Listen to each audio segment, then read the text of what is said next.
Ka timata I tātou mā te karakia kei mui a tātou I ringi I nei pepa. So just welcoming everybody here from the different councils to join us this morning, and I think it's more than appropriate that we all come in tune in regards to our karakia this morning. And if you've got it in front of you, look, I will attempt to set both the volume and the pace, but please come in on chorus, use those voices of yours, and so that we can set the tone for the morning. Kia ora tātou, kia hora te marino, kia whakapapa paunamu te moana, hei huarahi mā tātou I te rangi nei, aroha te aroha mai, tātou ia tātou katoa. May peace be widespread, may the seas be like greenstone, a pathway for us all this day. Give love, receive love, let us show respect for one another, bind us all together. Kia ora. Kia ora. Nui, Councillor Hawke, thank you for a very lovely warm opening. Welcome to our esteemed colleagues from across councils and PSGs. It's really super to have you in the chamber with us. Welcome to some of our members from the Operations Focus Group. Welcome to Anne Redstone from our coastal community. It's long-standing, ever-standing. It's lovely to have you in the chamber too, Anne. Welcome, councillors. Great to see you looking all so bright this morning. Welcome to staff. Thank you all for the work that you've put together for us today, and welcome to members of the public who have joined us in the chambers, online, or if you are watching at a later date. It will be recorded and available forever. If there's an earthquake, please drop cover and hold. If the shaking's long and strong, please wait, and when the shaking subsides, we leave through these doors and we head up the hill this way, please. If the alarm sounds, please exit any of them and walk on the grass out that way, please. For our guests, our bathrooms are down the hallway here to the right. Are there any apologies for this morning? I have some from Councillor Ormsby, who's online but will need to be leaving or dropping in and out today. Councillor Ormsby is representing us as in her role as a Te Marawata rep in the on-conference in Rotorua today, so she'll jump in as she can. Are there any other apologies for leaving early or timing or no? I'll be leaving by 3 minutes. Thank you. Happy to move those apologies. Seconder. Thank you, Councillor Parsons. All those in favour, please say aye. Aye. Carried. Thank you.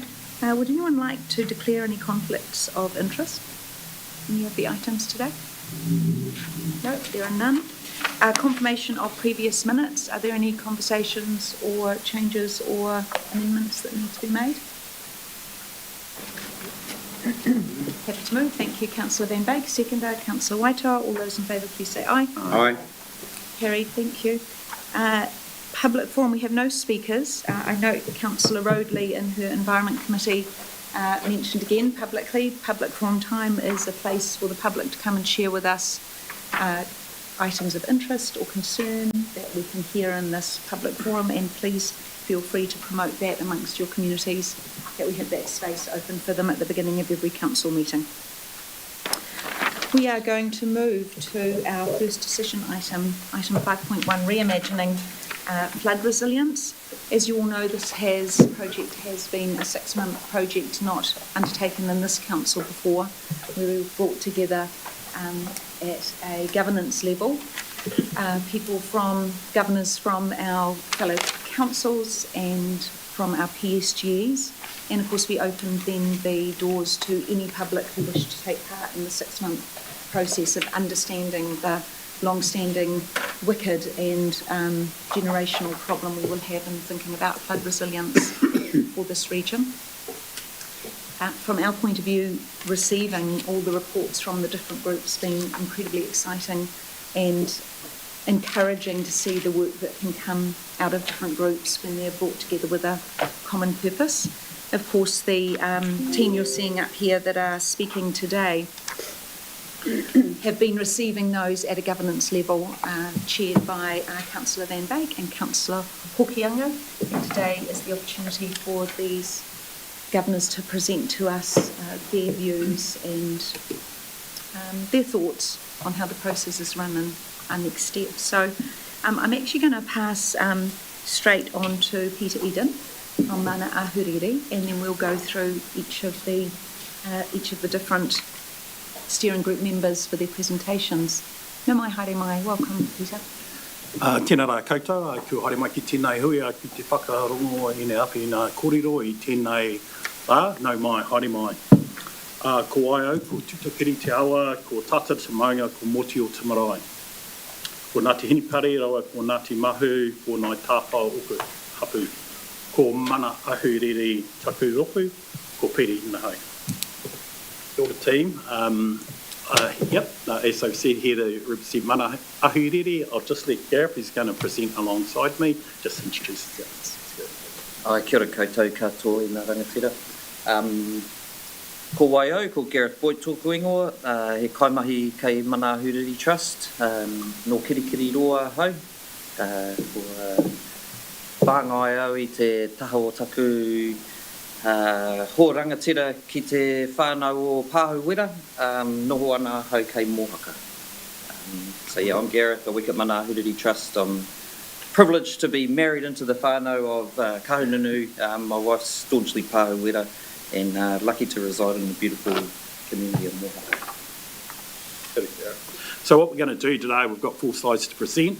I'm just going to tag team with Gareth, and then we'll put the slides up on the board and talk to those slides. So we'll just chip in different parts of our presentation, and it's only a couple of minutes, so we won't be too long. So, kia ora. Ka pai. So from the perspective of Mana Ahuriri and Ngā Hapu or Tūtai Kuriawa, one of the most important aspects of this project was that it created space for mana whenua values to be considered as a foundation for flood resilience, rather than just an afterthought. We heard consistently through the process, working with our whānau, that flood resilience is about much more than stop banks, gravel extraction and engineering solutions. And while those things remain important, they're only a small part of the picture. Ko mana whenua, the health of the awa, the wetlands, the estuary, the people and the wider catchment are all interconnected. The concept of ki utu ki tai, from the mountains to the sea, was repeatedly reinforced throughout the discussions and aligned strongly with many of the themes that emerged across the wider project. And if we ki utu ki tai, a lot of the focus groups in that they mentioned about what happens in the mountains obviously affects down lower stream.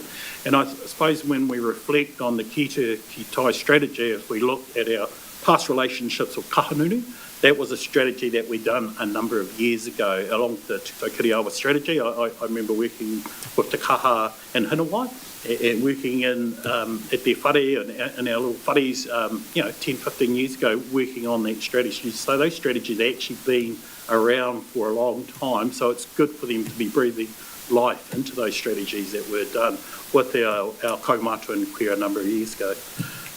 We also saw real value bringing together different forms of knowledge, mātauranga, Māori, Western science and engineering.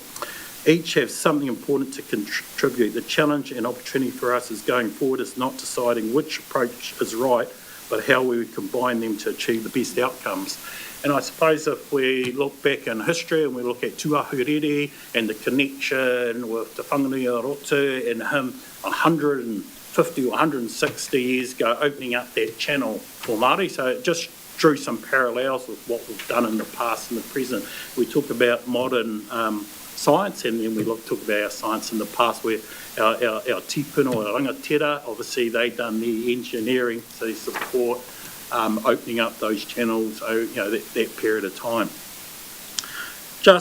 We saw the value in bringing together different forms of knowledge, and just talking about the science again, and just recognising all the groups that contributed. I know we, through some of the presentations that went before us, they've talked about institutionalised knowledge in the past and where that currently fits in the current process. And over a number of years with different people from the regional council, some of those people were retired, we still have that relationship, but just some of that knowledge that from the past and how it gets brought through into the future. Ka pai. So most importantly, The project gave an opportunity for mana whenua to be involved right throughout from the early stage. We had representation through the tag group, through the steering group, and also with the opportunity to bring together our focus group around mana whenua values associated with the tūtai kuriawa. So yeah, it's been a great opportunity to ensure that our thoughts were included from the early stages. So next slide, please. So yeah, the work undertaken by the Ngā Hapu o Tūtai Kuriawa group that we brought together to build this focus group identified the key values that are repetitive, I'm sure, in your space, and we intend for that to be so, to ensure that they continue to be repeated until they're understood and ingrained within all of our decision makers in our space. And they can really help to support good decision making in flood resilience. So first being Māori, protecting and enhancing the life force of our waterways must be central to decision making. If our water's unwell, we're going to all be unwell. Our water's not too well at the moment, so through this process we can see that there's an opportunity to help improve our water by good design. Second's whakapapa. So they're not just, the rivers aren't just physical assets, they're not just resources to be used by people. There's a ancestral connection for mana whenua to these awa. And Tūtai Kuriawa has our ki hapu, Ngā Tāwhao, Ngā Te Mahu, Ngā Te Henepari and Ngā Te Pāro that within our mana ahuriri sphere that have kind of key mana whenua status throughout the various stages of the awa. And just to add to that, when we talk about whakapapa and a living entity, if we look at Whanganui and the legislation that went back to support over there on the other side of the coast, and it took, I am the river and the river is me, and some of our whānau resonate with that kōrero because obviously the awa or the river is an important part of our focus, and when we do our pepeha, obviously we connect when we do our pepeha with our awa. So the whakapapa living entity, yeah, it's just not a awa, it's not just the river, it breeds life. Yeah, and so through that, tino rangatiratanga is essential value for mana whenua. The ability to be able to make decisions, lead in guiding decision makers to make the right decisions is essential from our perspective. Fourth value, tai aoki to tai aoki tai. So Peter alluded to that earlier, and the importance of understanding that cyclical process of mountains to sea, sea to mountains, and how everything revolves around through a cycle, and wherever we impact within that cycle is going to have a flow-on effect to other spaces within that cycle. And that cycle is dynamic and multiple and not just a single circle moving around. Finally, mahinga kai and taonga species. Our whānau still rely on gathering resources for eating, resources for just expressing their cultural identity, and use of the awa in ways that are essential for that cultural future and the future of sharing for the children the values that they have. So access, swimming, all of those types of things needs to be considered within this process. And obviously our taonga species and the outcomes for biodiversity thinking within this sphere are essential to be considered throughout these designs. And just looking, obviously as a community, as a whānau, as family, and obviously I grew up Tūtai Kuriawa, and after school swimming, we used to go to the river, used to go there a couple of times a week to pick watercress for our kai over the weekend, and it helped sustain our whānau, obviously, when we were growing up. And it was a good thing to be able to do, you know, once or twice a week, go down to Tūtai Kuriawa to pick watercress for kai. So when we talk about our pātaka kai and the importance to our whānau, very important, and especially in these economic times when there's challenges in that, and so how do we build that resilience? We used to go down there and catch inanga, we used to go down there and catch tuna eels, and that was just a part of our weekly ritual to support our whānau to survive. And then I suppose, as I said, in these current economic times, and that, you know, as we move forward, it'd be good to look at, hey, pātaka kai for the whole of the community, so it could be watercress, and then how do we sustain that into the future? So that pātaka kai and using the awa, returning it back to some of those core values that we see when I was growing up as a child, I think that's really important to consider when we go through this process. And I remember once driving over the Tutukuru bridge, and I thought there's some watercress down there, but it was kelcress. And you got down, it's not watercress, but from the bridge it's like watercress. But I'm just saying, it's just an example how the awa's an important step in the process to support the community and support whānau in regards to nurturing themselves in a wider sense. Next slide. Yeah, it's interesting process in that nurturing. Another key component for our whānau that came through that's of interest is the health of the marine environment, the moana, and the kai that comes from those spaces. And so one of the difficult outcomes when it's thinking about a redesign and a reimagination of flood resilience is the concept of let's move all the water as quickly as we can out to sea, because with all that water comes a whole lot of contamination and a whole lot of problem within that takutai moana. And we have a situation where Pānea, the ultimate ancestor of a lot of our hapu, is now providing mussels that have norovirus in them. So that norovirus can only come from human fecal contamination. That's unacceptable on all counts, so we need to fix it. And to that example, like for mana ahuri, the taipeni, every year we used to do we used to go out and do a dive out at Pānea and then give mussels to the community. We've done that for a number of years, but obviously because of that contamination now, we've actually had to stop that practice. So a lot of whānau say, hey, you supported our community in relation to the connection with Pānea, but we've found just through that challenge, obviously we're no longer doing that. So we just want to get back to a point where, hey, we can get out there, get some mussel, give it out to our whānau, but that's just a live example of some of the changes and challenges we've had to go through. Oh, so just on to our overall reflection, key messages that our whānau, mana whenua want to put across is the importance of protecting, restoring, enhancing the mauri of our waterways, planning and investing to treat this wider watershed, the catchment, as a whole space and spreading the impacts throughout that space by great design, ki uta ki tai perspective, and ensuring that the partnership's founded on te tiriti and that they include shared decision making throughout the processes that go forward. Which ensuring the partnerships and relations developed through this project continue beyond today's presentation. The real test of the project will not be the reports we have produced, but that how effective the outcomes are translated into long-term planning, investments and action. So I think from all the groups here and all the people that have committed to this process and worked on the project, it's making a real and live document. So there's been a lot of hard work done and from the teams that have compiled all this mahi, they've done a lot of mahi as well, and it's just acknowledging that their work is important in the steps moving forward, because it's like anything when you do projects and do work, what's the outcome at the end. And then obviously our conversations today, if we look at our long-term plans and we look at mana ahuri's plans and all our group's plans, obviously will be judged in the future by what we put in place today. And so it'd be good to see a change happen. And then when our mokos, where our kids are growing up, they go, oh, Jesus, we made a difference in the mahi we've done at this point in time. Do you want to do that?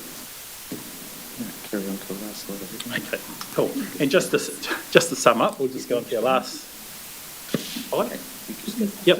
So what we've done, we've just done I suppose a whakataki, and some of you might know the whakataki, and it just he aha te mea nui o te ao, he tangata, he tangata, he tangata. What is the most important thing in the world? It is the people, it is the people. In the context of our board responsibilities, this whakataki reminds us that people are the centre of every decision we make.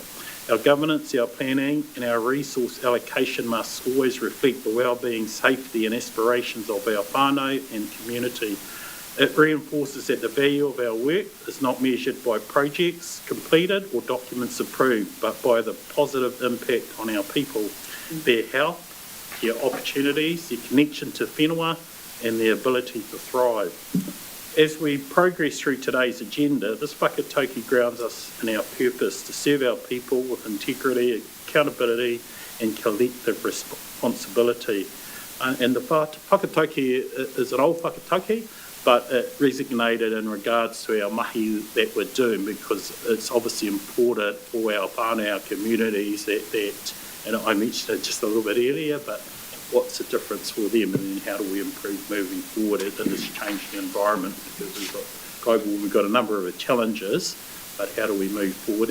And just to reflect, because when we talk about this, and I know a lot of people in different groups have talked about it, if we look at our marae, or Motu Marae and Ngāti Motu Marae, we were flooded during something. Gabriel, I look at my own whare in Waiheke and my son, I remember ringing, and I've used this example before, and my son rang me up from my whare and saying, oh, Dad, there's water at my feet, what do I, and I, you moment of panic, and then what do I do? And then obviously trying to get to Waiheke, and the bridge is taken out, floating down Links Road, and you can't get there, and then going back, getting a boat, and then he rang me, so I was to pick us up on a boat. So you can internalise what we're discussing today, and then you can put it into action that you don't want to see anyone else in the community, have that trauma at that time. So, it's personal reflection.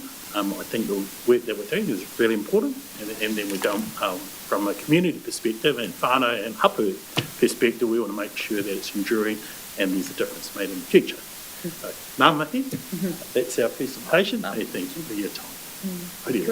Kia ora, Gareth, kia ora. Peter, you're quite right. Internalising and the discussion is one thing, and the progress that makes changes for future generations. Councillors, I'm going to suggest we have five different presentations, that we actually let all the presenters present, and you keep your questions and come back to each of the presenters. Otherwise, we might find ourselves in a situation where the presenter at the end, is that Jerry, gets caught short. So everyone's happy with that. I'm going to ask Simon and Louise. Ashley Mitchell is actually the rep who sat on the steering group for Tamatea Pōkai Whenua, who can't come today, and she's asked Louise and Simon to present for her. Kia ora koutou, thanks Louise. Of course, Simon Bendel tōku ingoa, so I'm the co-project lead for this work alongside Louise. So yes, as the Chair's mentioned, Ashley couldn't be here, but has given some thoughts to share around Tamatea Pōkai Whenua's perspectives on this work. So I'll just read through these slides. There are two of them which offer their perspectives. Early and ongoing engagement with mana whenua strengthened relationships and resulted in more meaningful collaboration. The project demonstrated the value of Western science and mātauranga Māori working together to strengthen both outcomes and partnerships. Presenters consistently recognised the importance of kia ora ki tae approach, reinforcing the interconnected nature of flood resilience. An opportunity exists now to better connect related projects and programs, reducing siloed approaches and supporting more integrated catchment planning. And as local government reform progresses, there's an opportunity to rethink how projects are designed and coordinated to better reflect this integrated approach. And this next slide offers, I suppose, an overall reflection from Tamatea Pōkai Whenua's point of view. Thus far, the project has demonstrated that enduring flood resilience is strengthened through genuine partnership and integrated planning. Building on this momentum, there is an opportunity to further connect people, projects and programs across the wider catchment through a kia ora ki tae approach, creating a more cohesive and coordinated way of working that delivers long-term outcomes for communities and the environment. So again, Ashley really hoped to be here, but I think that's a really useful reflection. She's taken the time to give us her thoughts on how she found the process, acknowledging that Ashley had double duty, right? She was on both steering groups for both catchments, so had quite a big job there. So a big thanks to her for putting those thoughts together. Good, thank you, Simon. Councillor Heather, Morena, how lovely to have you with us from speaking in this space on behalf of Hastings District Council. Oh, does that automatically work? It does. Yes, it does. Over here. Yes. Just on behalf of Councillor Ross, he's in another hui today, so we would have co-presented, but he's also given his feedback to me. So, beautiful book. It looks sharp and clean, what we both wanted to just ask for considerations for the next phase to ensure that everything is not in here, that we still continue to listen to our communities, and that there's genuine engagement that this is a guide, but everything is not in here for the second phase.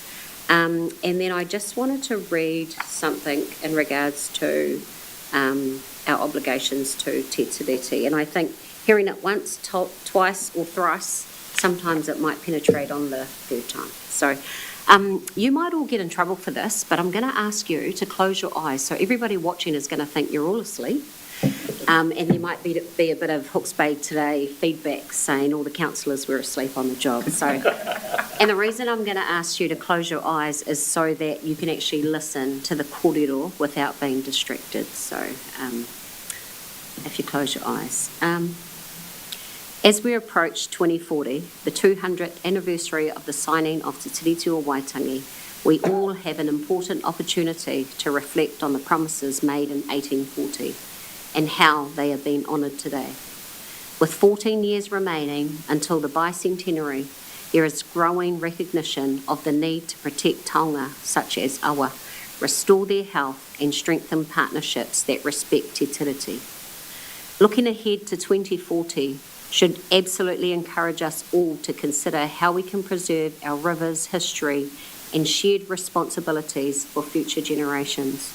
It is also worth asking ourselves some important questions. Imagine if the natural development of our awa had not been interfered with by pollution, damming, drainage, over-extraction, or changes to the landscape. Would we even be having these conversations today? Perhaps our focus would not be on restoring our rivers, but on continuing to live alongside them as healthy, thriving ancestors. Māori don't see our awa as anything else but our ancestors, just like our maunga, our whenua, our moana and our taiao. There is no doubt to us as Māori that our awa communicate to us all, but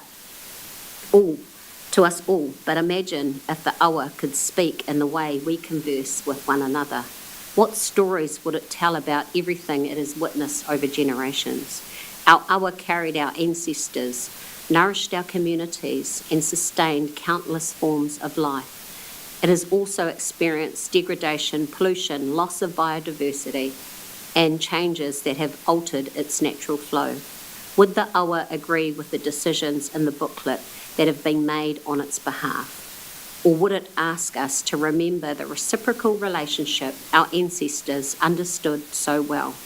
And perhaps the important question is this: what if we asked the awa what it wanted? It might ask for clean water, healthy tributaries, thriving native species, and the freedom to flow according to its natural rhythms. It might ask us to restore our mauri, so in turn the mauri of the awa is restored. We must respect its place as a taonga and recognise that caring for the awa is ultimately caring for ourselves. If we truly listened, we might find that the awa has been telling us all along what it needs through its health, its struggles, and its enduring connection to the people who belong to it. As the whakatauki reminds us, ko au te awa, ko te awa ko au, I am the river and the river is me. If we accept this relationship, then protecting our awa is simply about conserving the environment. It is about honouring our history, fulfilling the aspirations embodied in Te Tiriti o Waitangi, respecting mātauranga Māori, and ensuring that future generations inherit rivers that are living, healthy and full of life. Nō reira, tēnā koutou. Tēnā koutou, kia ora tātou katoa. Ora, Heather. I think it was a pleasure to see you here this morning because we knew we would hear something a little bit uplifting, and you brought it today. And it reminds me of, I can't remember the philosopher, who speaks for those whose voice we cannot hear, and the idea that we can hear something new through this process is something I think this table has hoped to receive. And I think the document, while it's quite prosaic in its language, certainly brings that relationship that the steering group and the working groups have brought. So thank you. Really was very beautiful. And thank you to Councillor Callum as well. Councillor Graham's here from Napier, and Councillor Graham's here from Napier, and Te Kira's here also in the gallery, so welcome, and we look forward to hearing from you. Welcome. No, thank you. Councillor Te Kira Lawrence and myself were based on the steering group, and it was an honour to have that position. And I don't want to repeat things, because when you've got 5 presentations, you're going to probably hear the same thing over and over again. But this project has been incredibly important to Napier City, because it addresses the city's most significant and fastest growing climate risk, flooding. At its core, the project is about protecting people, homes, infrastructure, and Napier's long-term economic future in a changing climate. Napier is one of the most flood-exposed cities in New Zealand. This project is important because it builds a shared evidence base, guides long-term investment, and ensures the community helps shape decisions that protect lives, property, and critical infrastructure. Napier faces multiple overlapping climate hazards. River flooding from the Tutaikuri, Narororo, and the Esk. Surface flooding from intense rainfall, and we've experienced that in the last decade several times. Coastal inundation, and low-lying reclaimed land that is naturally vulnerable. This project is the first time the region has had a shared evidence base across all hazards, enabling smarter, coordinated decisions. Past protection levels have not been sufficient in the future, and communities are being asked to help shape the future flood resilient. This project is focused on the Hiratonga Plains and the Upper Tukituki flood schemes, which safeguard most of the region's population, including Napier. Significant investment has already been earmarked for flood resilient infrastructure over the next few years, but future engineering solutions could cost significantly more. It is essential that the right projects are prioritised first. There is a balance between affordability and risk reduction, and the current upgrades continue.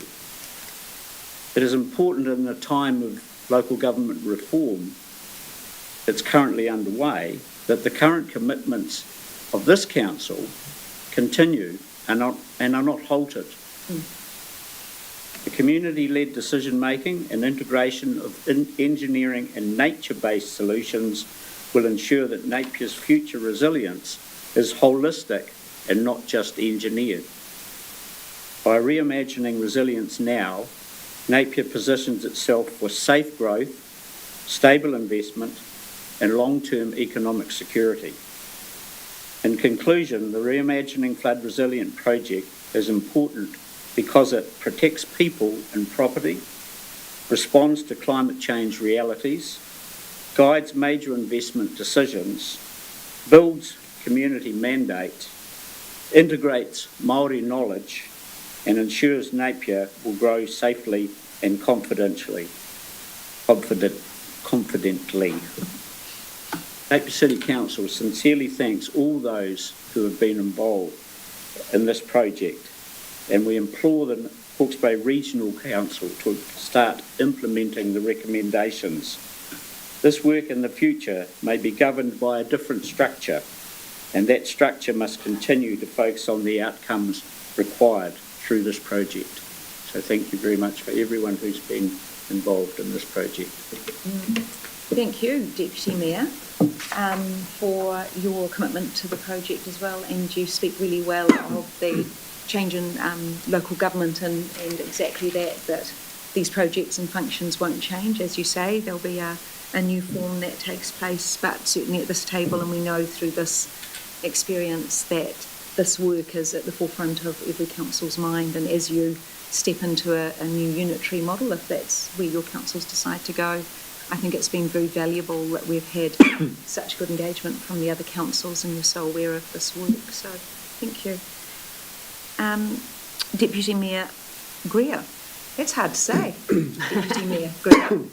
welcome, thank you, and welcome to Central Hawke's Bay. Thank you, and last but definitely not least. Right, at least. For those who don't know, Jerry Greer, I've lived in Central Hawke's Bay most of my life by Three Rivers and farmed next to these rivers, so it seemed logical that I came on this journey on the steering committee.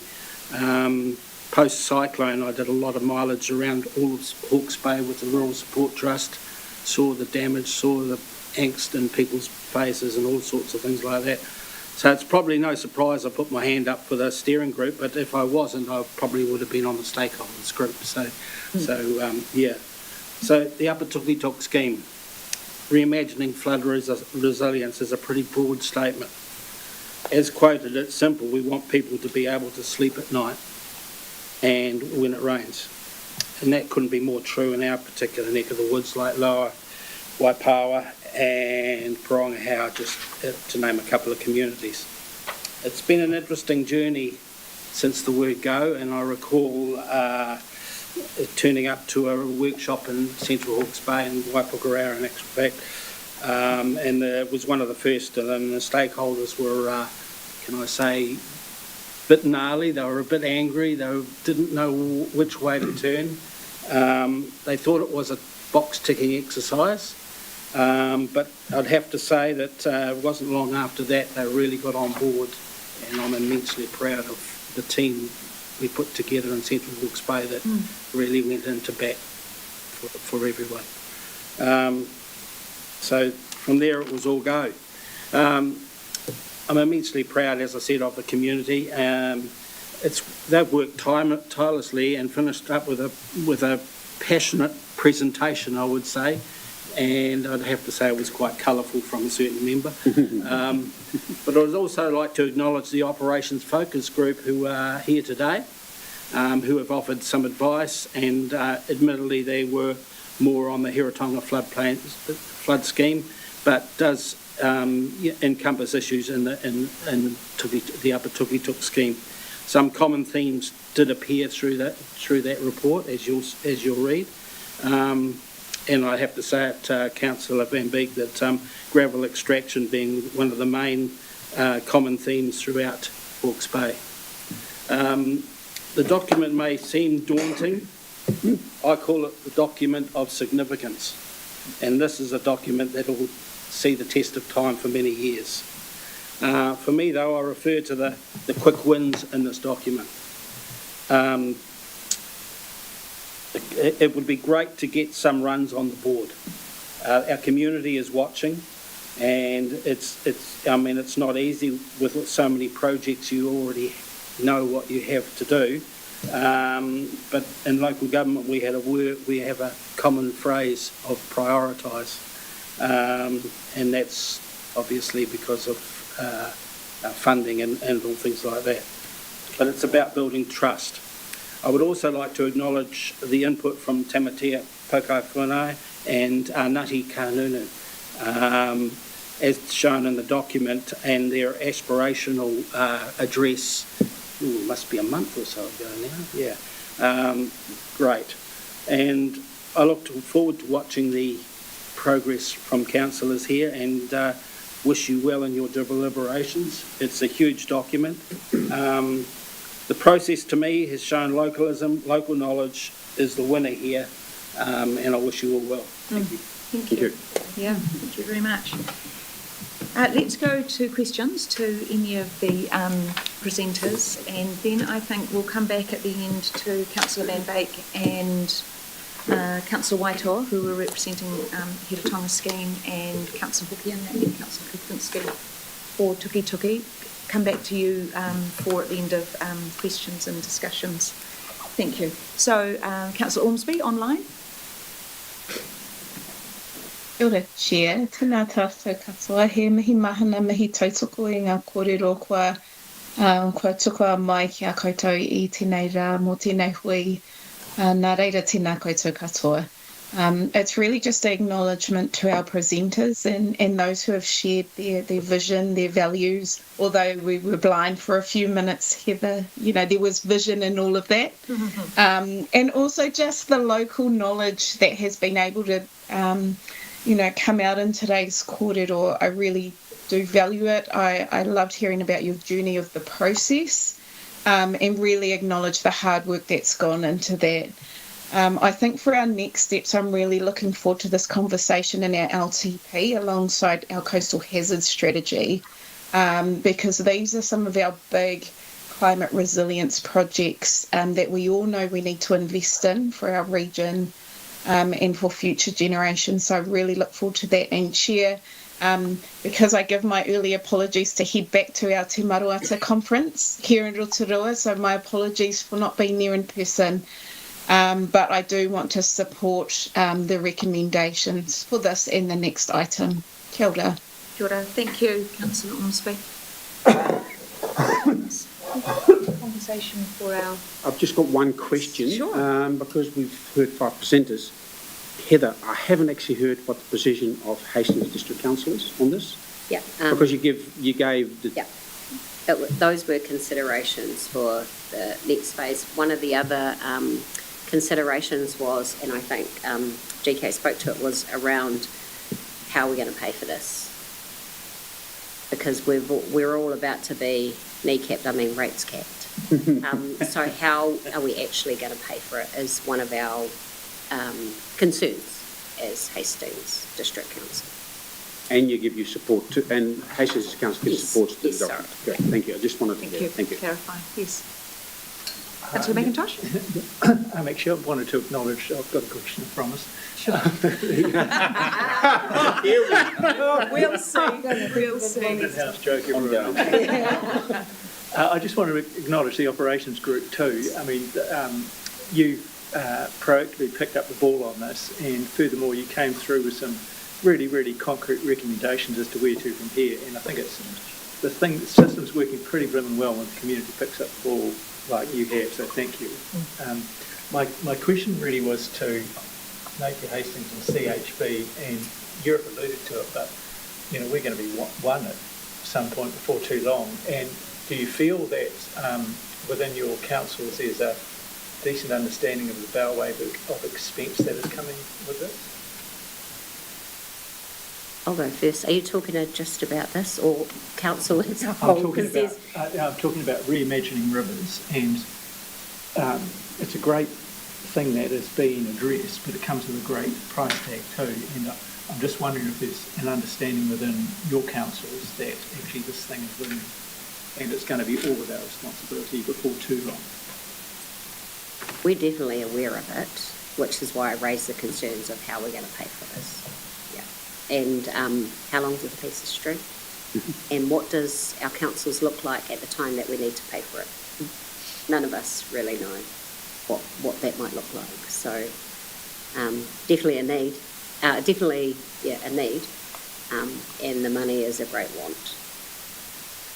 I don't think, what I alluded to in my presentation is that Napier acknowledges the risk that it faces, and so also acknowledges that the work needs to be done.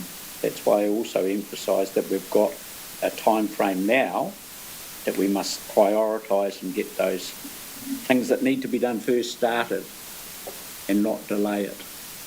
And so that then when the new unitary authority takes over in 28 or whatever it is, that work's already started. So what you put into your long-term plan and what you do in the next 2.5 years is going to be vital for what goes forward. But Napier acknowledges the risk that it faces and the importance, but again, how is it going to be paid for?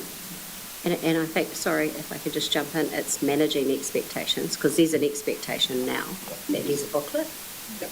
So it's been able to manage expectations, and yeah, that's going to be a tough one. But I just add that I think one of the things that I really found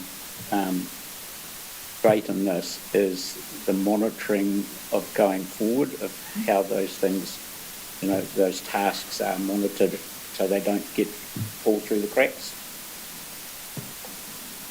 Central Hawke's Bay's view is this has been presented next week to our council, but I mean we've got affordability challenges anyway, so yeah, they are aware that it's going to be a challenge going forward. Councillor Pupilski. I'm just drawn to a comment on page 22, expected outcomes. Rivers within and beyond the scheme are planned, maintained and managed with timely action. Do the people at the front think assuming we get to Reimagining 2, should we be doing it across Hawke's Bay or should we be sticking to the schemes? You're talking about boundary changes on the scheme management? Well, you could look at that as part of it, if that was an issue, that's been brought up as well as part of this. But at the moment, the Reimagining 1 was just the Heritonga and the Upper Tuki scheme. So I'm just wondering whether, assuming we get to the second version of this, and more work and more money, whether it gets, whether it becomes broader. Because we're covering over 80% of the population, but we're obviously not getting everyone home. So just some thoughts, that's all. It's not Any views? Open table. Yeah, I suppose from a mana whenua perspective, and then we've said that in presentations in regards to a collective response, and I'm not speaking on behalf of Ngāti Kahungunu in that, but we share commonalities in regards to the kōrero key-to-key type strategy. So if you're talking about the tūtaukere, the ngararoro, the toki type, yeah, I think we've got a collective response from a mana whenua perspective, and it's in regards to the kōrero seems consistent. That's my interpretation from mana whenua perspective. We're all on the one waka board for Māori, and our views are very similar. So if you're talking about tūtaukere, I think what was said in our documents that we've presented, and I know Kahungunu raised about whitening rivers and letting flows go, and about down at the entrance, and that may be wider. It may be slightly different for the tūtaukere, but I think the process or the recommendations are very similar. Thank you. The comment I would make is I mentioned the ESC. So for the future, that's something that also needs to be considered, and I think it's a region-wide issue that needs to be considered, not just specific awa. I think there's also, steps in evaluation stage as well, is that it's not just in sync as it goes. As I said, the booklet should evolve with the actions that we take into account. As far as the upper Tuki goes, I mean, that was discussed about extending the boundaries of the scheme to maintain more of the river. Certainly needs to be considered. But once again, comes back to priorities and affordability. Councillor Clifton. Thank you, Madam Chair. I just want to pick up on where to next. It's quoting Churchill, it's sort of not the beginning of the end, but it's the end of the beginning. And I've heard observations from our council colleagues around, I think, Graham, you mentioned using natural solutions and we don't rely entirely on engineering solutions, and the document itself highlights nature-based solutions as a significant element of what's proposed in the overall design. What I think I didn't see in the document was reference to the spatial plan and the importance of it. As we know, we've put houses and people in harm's way by poor planning. We've got this opportunity through the spatial plan to amend that, and it's probably the biggest takeout for our TAs, is to consider this document, which is a very useful blueprint for considering risk and managing risk in future developments. Here I talk about where they might be in Napier City. I won't do that today. But what we're needing to see is real consideration of this sort of framework in that spatial planning process. And I would suggest also that the consideration of the community-led involvement and mana whenua engagement are equally important in the next phase, that spatial planning process. Let's just not leave it in this document. Let's take that approach forward into spatial planning and introduce a significant amount of reality to where we build things next, because I'm sure, and we already know, we're looking to put some of that development in harm's way already, and we need to avoid that. So that's my observation from this document, Madam Chair. Thank you. There wasn't really a question to you just in making there, it up but on the a very nice, a very Very thoughtful good point. observation. If you'd like to make any Waiting comments, for you're it. welcome. Yes, you're agreeing. We're all agreeing. Yes. Very good point. Councillor McAward. I've really enjoyed the presentation this morning, and nothing kia koutou, especially from the mana whenua perspective. And I could go on about everything that's in there, but for me it's about whakarauora. Te Māori o te wai, te Māori o te moana. It's when you were talking, I go, you'll see people. So I was waiting for it, and there it popped up. Because I know through my marriage to Ngāti Pāro and my babies, and listening to Hirani's grandmother about the connection to the moana. And so it's not just the wai Māori, it's the wai Tai. But my comment is, and the other one was about, I wondered why you had stopped doing the Pānia Reef, Mahina Kai annual, big huge mussels and everything. I always wanted to get down to that. And appreciate your kōrero about when that's taken away, there's less kai on our people's table.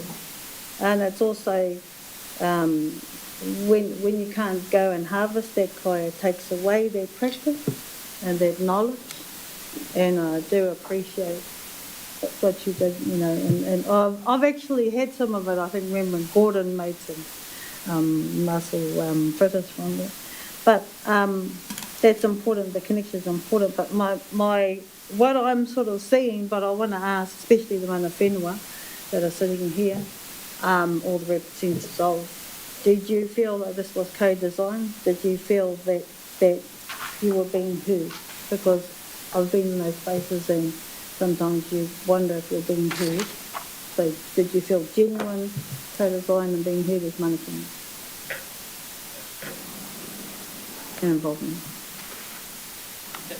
Yeah, okay, I'll speak. And yeah, I feel that we've been heard. And if I didn't feel based on your question, I'd say, actually, we're from the same thing. And it's been great to be involved with some of the other community groups and hear their whakaaro as well, because it brought a wider scope for us to listen to their kōrero and like I say, now tuki in that. It was great to be a part of that. So from a mana whenua perspective, yeah, I can say it's been good. And then reading through the document that's been presented. Yep.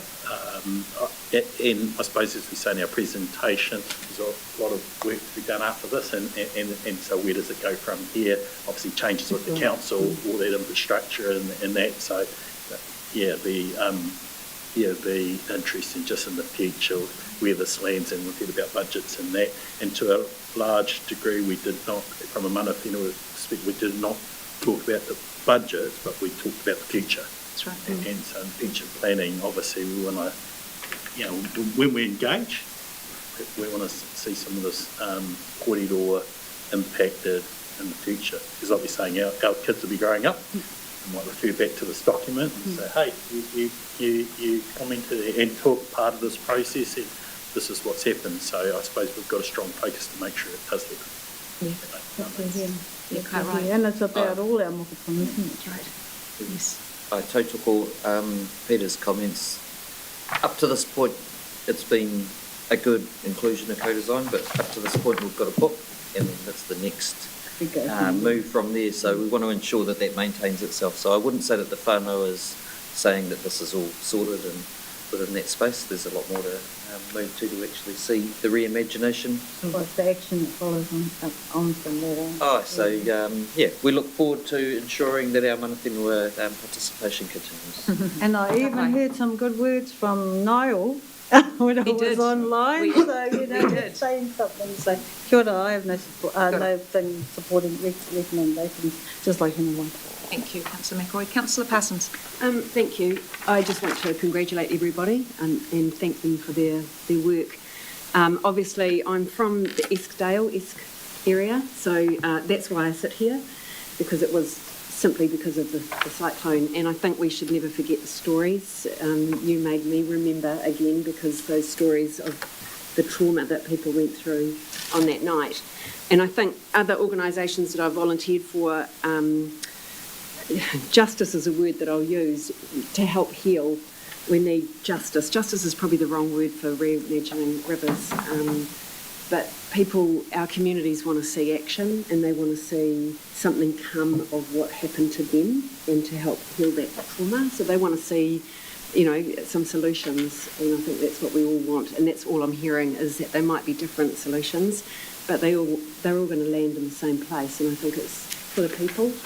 And that's what drives me. It's why I wake up every morning and why I continue to sit here, because I want to get some justice for my people, for the people that I represent. And also for, what we do today is going to... We learnt the lessons the hard way, and Cyclone Gabrielle gave us all a bit of a smack.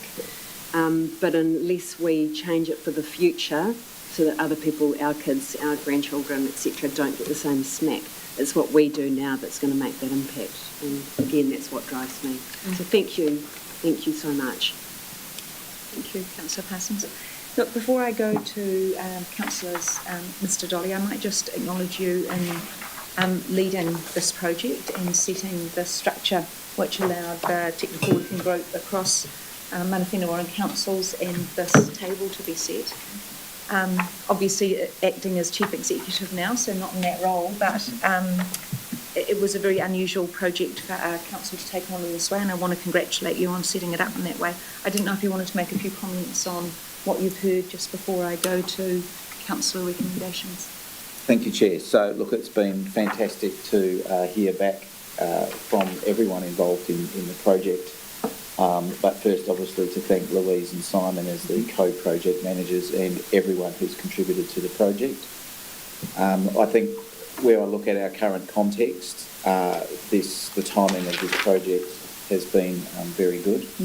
So there's a few components of that. I think with impending simplifying local government, the fact that we've collaborated very well with mana whenua, PSGEs and our partner councils has really strengthened that forward direction. Yes.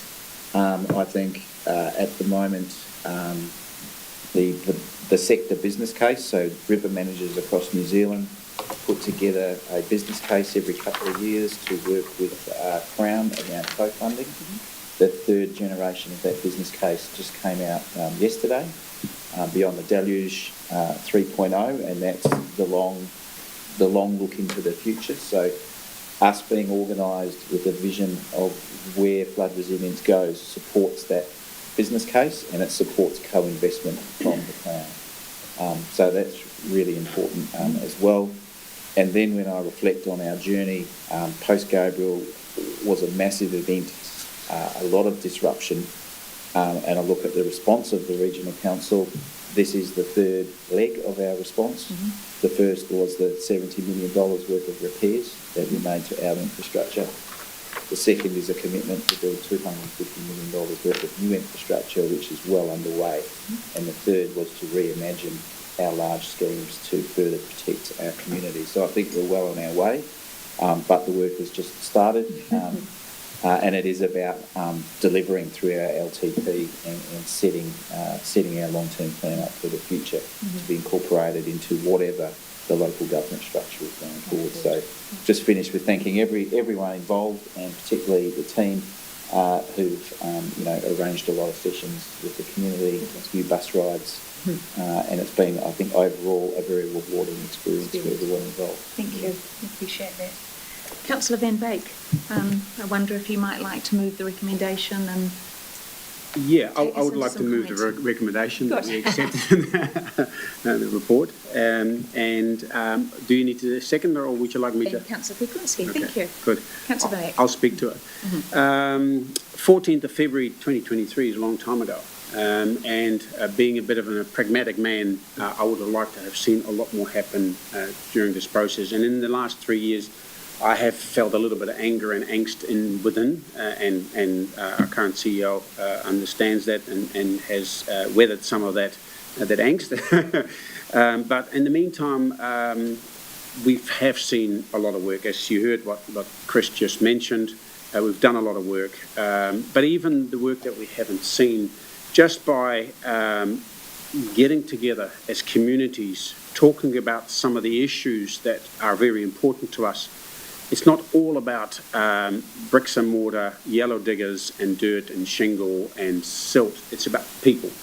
And that's what I saw, especially in the Centre Hawke's Bay focus group. They really brought the personal perspective in, and how important the hour was to them, but also how safety is important. Like Deputy Mayor Greer mentioned that they wanted that people could sleep well when it rained. That's a good concept, because that's people's feeling and wishes. So I believe that we actually have done a lot of work since, and you mentioned it as well, Chris, yesterday, that in Risington, there may actually not be any flood mapping done there, because the flooding that they had nothing to do with the actual river flooding then, but it actually was a beaver bank. That's what we call it in Twyford, where the bridges just build up with slash or with infrastructure from the river, and the water rises. So there's a lot of work being done. We've got a new bridge in Maudio and Pukutapu, and we've got some bridges missing. Hopefully they will be rebuilt better. So that's very important. When Cyclone Gabriel hit, we didn't have a plan B. So it went over the top, and we didn't know how to deal with it. And so it went where it wanted to go, and we didn't have no management whatsoever in that situation. I think we've learned a lot now, that we actually are thinking about a plan B, what it would look like if we have an over-design. And I believe financially we could really beat ourselves up in thinking that we cannot afford this program. But I think it's really important, and I think that's the operational focus group brought to my attention, is we'll just start, and we heard it this morning, make a start, and we just get low-hanging fruit, and we just actually get things going. And you'd be quite surprised that some of those minor items that are in this document, that they actually will make a huge difference to where we're going in the future. And then time hopefully will be on our side, that we actually get to a point that we get another cyclone, hopefully not as big, even half the size of it, that we're actually able to manage it. And that's really what the people really want from us. But I think, Graham, you're absolutely right. They also want to see our progress, which is really important. So this morning when I got into the chamber, we've got some important day today. We're talking coastal hazards, we're talking about reimagining rivers, talking to Simon, who's done a fantastic job together with Louise on this document, but also in the coastal hazard space. And we talked about it, and we said, look, we need to actually get ready for when the new unitary will arrive. And so Simon brought the term shovel ready. And I think that's what we need to do. We as a council, in this process, we need to make sure that we actually have reimagining ready, rivers in a shovel-ready process, so that a new entity can trust what we actually have put in place together with our people, our stakeholders, that it actually can be brought into the new unitary, and life can just carry on without having that actually being being pushed to the side, not seen as important, but actually it's in place. And we all understand what our obligations are in this space. So once again, thank you very much. It's been a long journey. It's been at times a hard journey. The bus trip wasn't that pleasant at times. but I think you need crises to actually find solutions. That's always my mantra. My colleagues know that's how I think. If we wouldn't have had something like this, if we wouldn't have had those difficult discussions at the bus trip, we actually wouldn't have possibly found those solutions. So once again, thanks for putting up with all of us, and I think it's been a great journey. But once again, these are only words on paper. We need to actually make sure that we actually support our community with outcomes. And I believe start small, but just ramp it up and go from there. Shovel ready and start doing the work. Thank you very much. Thank you, Deputy Chair. Councillor Kupinski. Well, when I saw this, I felt like a proud parent because it's my introduction to local government, and I've been fully committed to this project from the beginning. We saw the full gambit of human emotions, including disgust, anger and fear, particularly in Central Hawke's Bay, but also some members behind me perhaps. Thanks for mentioning that, Jerry. But that's also led to some surprise and, dare I say, a level of happiness with the report. It wasn't necessarily councillors that wore the brunt of the criticism, but it was the staff members. Staff have worked unbelievably hard, so a big thank you to Louise and Simon. Why is this report important? Because it holds the Hawke's Bay community's voice and recommendations on how we can improve flood protection for our region. It's the same community that went through Gabriel, and so that's why this matters. I would describe myself as a friend of a participant who was diagnosed with terminal cancer through this process, but he considered his input into this report one of the most important things he could do. That's how important this is. I believe this report will be used for the next 20 years at least, to whatever follows. But the secret really is to what is implemented from the report and the future plans for our Hawke's Bay flood protection. This report worked, or the reimagining worked, dare I say, like a future unitary could.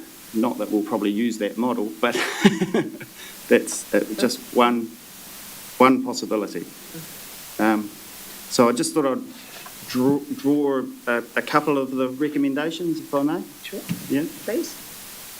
So Operations Focus Group and Mana Hariri both felt it was important that we adopt a catchment-wide, mountains-to-sea managed approach, including an integrated approach to managing the river systems, the drainage systems and coastal systems. That's more from the operation. A particular CHB issue was to recommend and amend the consent conditions for the HBRC's global gravel extraction resource consent to better align with and support flood management objectives. This included enabling extraction below water level where required by changing the conditions to the existing global consent. I was drawn to the under stewardship for the Apatuki scheme, where the plan for the Cyclone Gabrielle scale event is not an if, but a when. We must prepare to live with the river and give river space. That was also from Ngāti Kahungunu, to function naturally and address how historical constraints have increased vulnerability. Sorry about that. So I just wish to thank all those involved and look forward to reimagining too. Thank you, Councillor Kupinski. Councillor Hawke. Kia ora tātou. Ka hoki nei au ki ngā whakatauki kua whakataukihia i ngā kai kōrero i te atani. tērā no te whakatauki no te awa tipu o Wanganui, kua hau te awa ko te awa kuhau.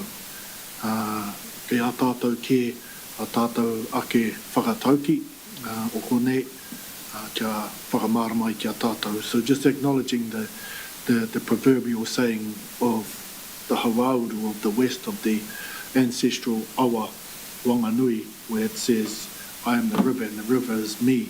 It is the river that has gained its status as personhood. And so I guess it just goes and speaks to the Māori worldview of the interconnectedness.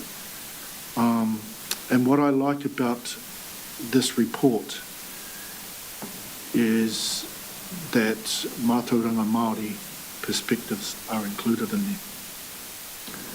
And in the past, and I hear the term kiuta ki tai, from the mountains to the sea, and kiuta ki tai was one of the most fulsome of recent generations iwi management plans from Ngāti Kahungunu Iwi Incorporated, and I think a large part of that body of work was by Dr. Adele White and the team, and so we acknowledge that document there and all the other hapu management plans that have been submitted to local government, because what the experience of hapu is that those reports, those plans sit on the shelves and were never given the light of day.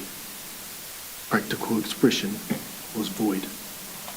And so what I like about this particular report is that mātauranga Māori is now actually becoming accepted. It's becoming a lot more understood than it was previously. Mātauranga Māori, one of the key aspects about mātauranga Māori is that it operates from a space of inclusive logics.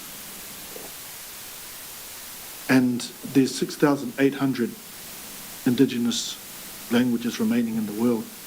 That's 6,800 ways of knowing. And so there's definitely no superiority claim here. It's being inclusive because mātauranga Māori generally operates from the mātauranga Māori continuum of 5 ways of knowing. There's the matau, or the intellectual knowing. There's the mōhio, or the experiential knowing. And we heard that right at the beginning as community voices were contributing to their experience and their connection to the water and the tributaries. There's marama, and that's a revelational knowing. We know a lot more now post-Cyclone Gabrielle than we did previously. Then there's matato, or the depth of knowing, and that comes about through generations of intergenerational transfer of that knowledge, of that information.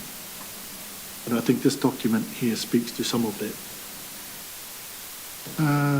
The important part about mātauranga Māori is that it also has the 5th component, which is wairua, or the extrasensory knowing. And it's a different type of connect. Mātauranga Māori has its own time, context, has its own goals, it has its own identity. It includes hikoi that we did on those buses. It includes wānanga, and wānanga is not always, it's like similar to a river. It has its whirlpools, it has its rapids, it has its waterfalls, it has its snags. And I think that is reflective of the journey that we went through, and I think Jerry, Councillor, you kindly described it with some descriptors that were probably not quite accurate, but the feeling was mutual. So I want to acknowledge that. I guess the document is a mixture of some today's solutions as well as tomorrow's solutions. So I want to finish off by simply saying that in a lot of whakatauki, in a lot of the place names, therein lies the explanation of how to connect with our taiao to behave accordingly, respectfully, so that the decisions that we make at this table and the way we give practical expression to documents like this can be a part of our mokopuna's foundation, so that, as Councillor Joe Skipworth said, that it's not an exhaustive document. There's an and in our mokopuna's time they will find their own need to contribute to something like that. So, kia ora tātou, tēnā koutou ngā kaikora o te maiti nei, tēnā tātou. Thank you. We have some recommendations and a mover and a seconder. Are there any other speakers? Councillor Roadley and then Councillor Whitehall. Some reluctance actually, Chair, after that very eloquent delivery, Councillor Hokianga. I've been referred to as old this morning, having been around the table from the previous term, unlike Winston Churchill's over here. This report is an output from that time when we had the recommendations from the Independent Flood Review, and this around this table we discussed a different way of working, a different way of managing what was, or delivering on what was a very powerful report post-Cyclone Gabrielle. And it reflects a deep commitment, I think, from that time, and I still sense the same commitment here at this new table, new chairs at the table, around the importance of community involvement in the decision-making and the power that brings to good decision-making. I reflect on the Westminster model, where we have people who sit at decision-making tables and they think they know everything. And this is a distinct move away from that. And I think what we've heard this morning is the power in that. And I think there is a lesson in there as we move into local government, or we move through local government reform. And I hope that we don't lose sight of the importance of that. What we don't know is what those tables will look like as we go through the next seasons of local government. But what we do know is what our community looks like. We know what our awa look like.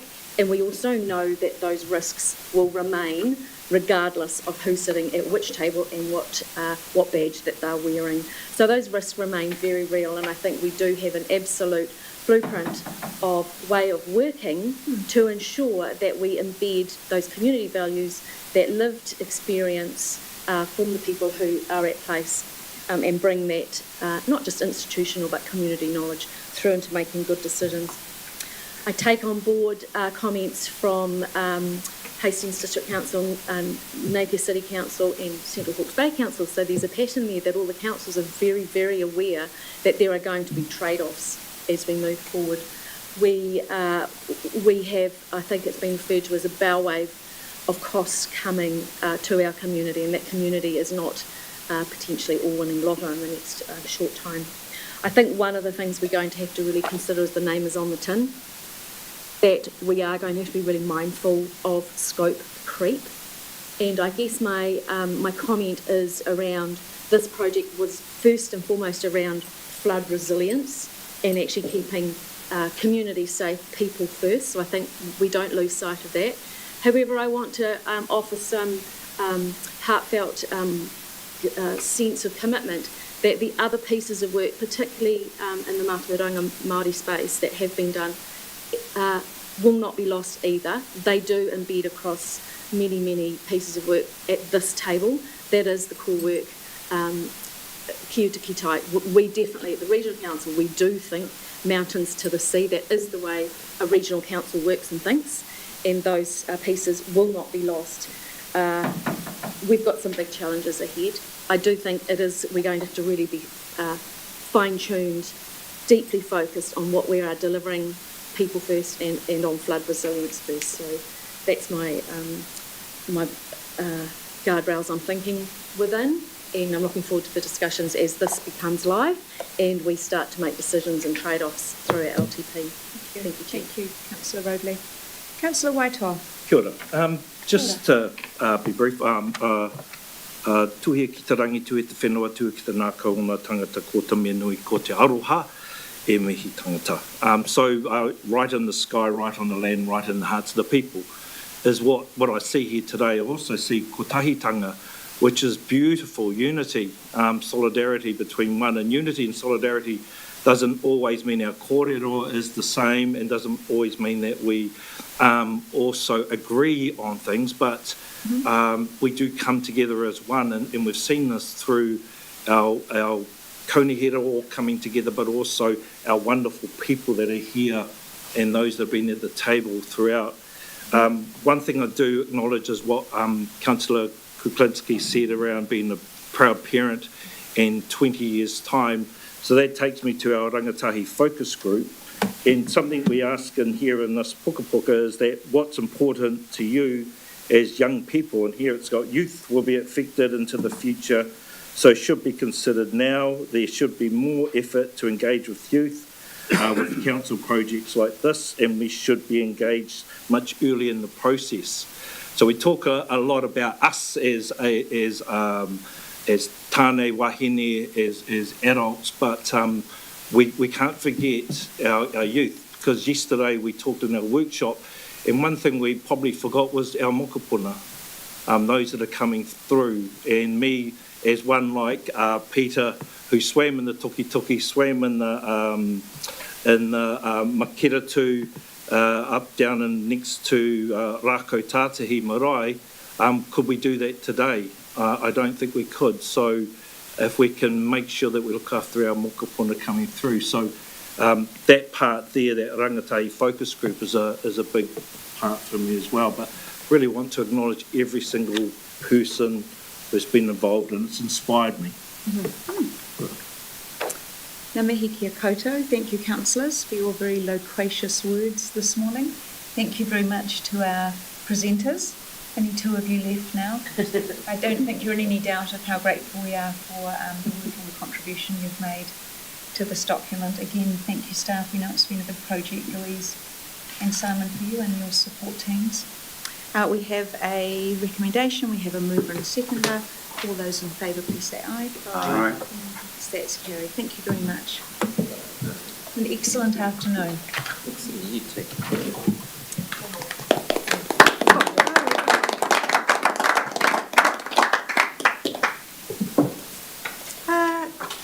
Well, you might have thought that was big, but we now are moving on to the Clifton to Tangoio Coastal Hazard Strategy. It's only a pimple. Yes, that's right.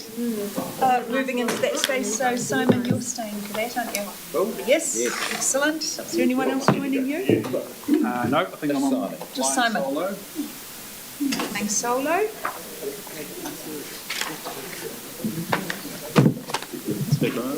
Of course, yeah. So, page to page, riveting. I'll try and get you the mortgage. Yeah. Is that the report that Peter had talked about in the past? Yeah, I'd love to read that. We lost something. Will email it, or will I get it? I've only seen hard copy to be I prefer hard copy to be quite honest. just finding one, or if there's a PDF somewhere close to that. I'll find that. I hope I wasn't speaking out too briefly, but I was just trying to put something together. Because, you know, there was a comment yesterday in the workshop about that.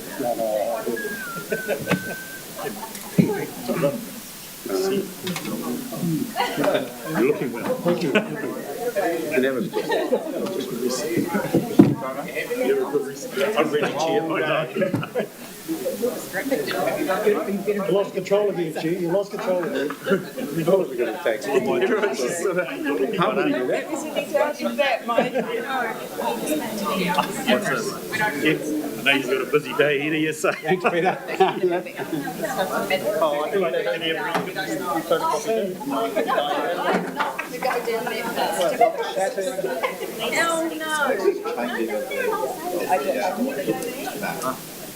You should be wise. Are we just having a cup of tea now or something? I think we are. So you better. You just give us 5. We have taken 5. Oh, we have. We've already taken it. Oh, I did mine online. Sorry.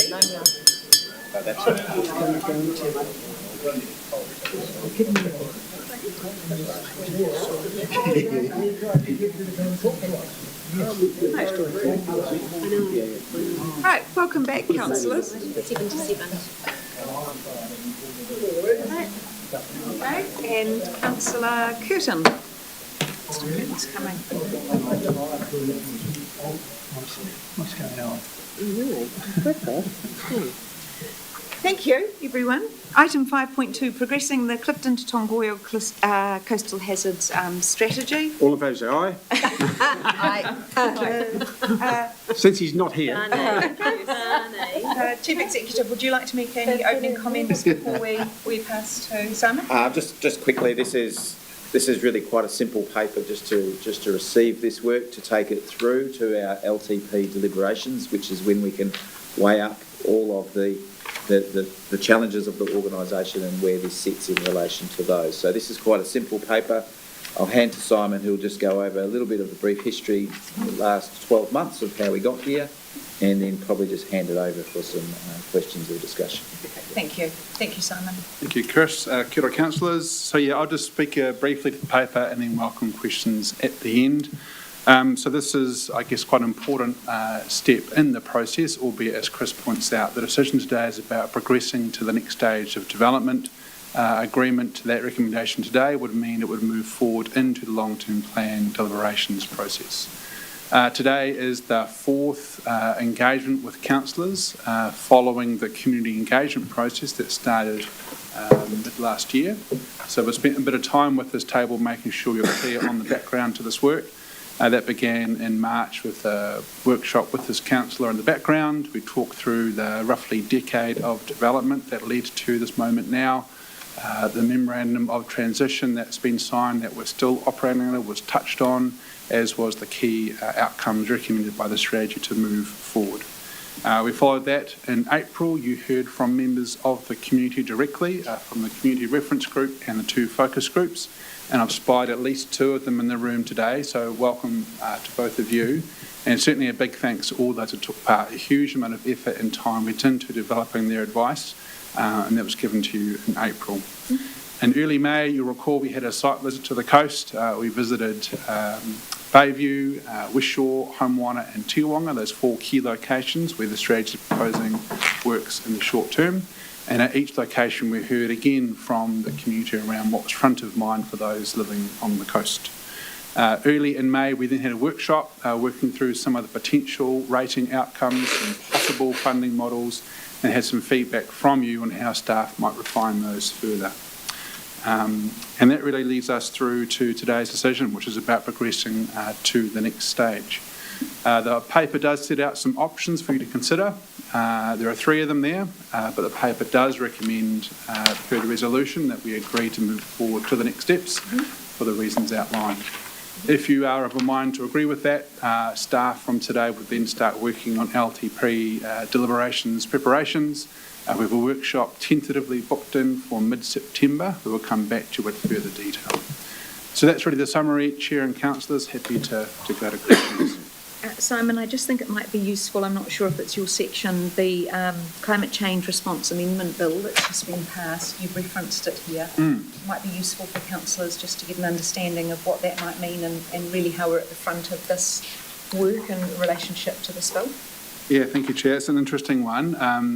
Everything's changing all around us all at once, right? So that's part of it. But very recently, the Climate Change Bill came out. I guess some of the key shifts there to expect are a move towards mandatory adaptation planning for high-risk areas. We haven't got detail yet on exactly how that would all look, but it's clear to us that central government is increasingly pointing towards planning ahead of time rather than bailing out afterwards.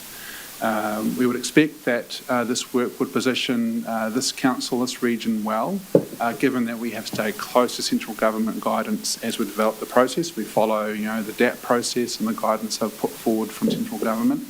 So it would be a little bit of a step ahead. As to the final outcome, a little unclear, but I think this work positions this region well in relation to central government direction on climate adaptation planning. Thank you. So questions and clarifications, please, with Simon. Councillor McIntosh. Actually, I just had a question in relation to the bill. Do you have any idea on timing for that?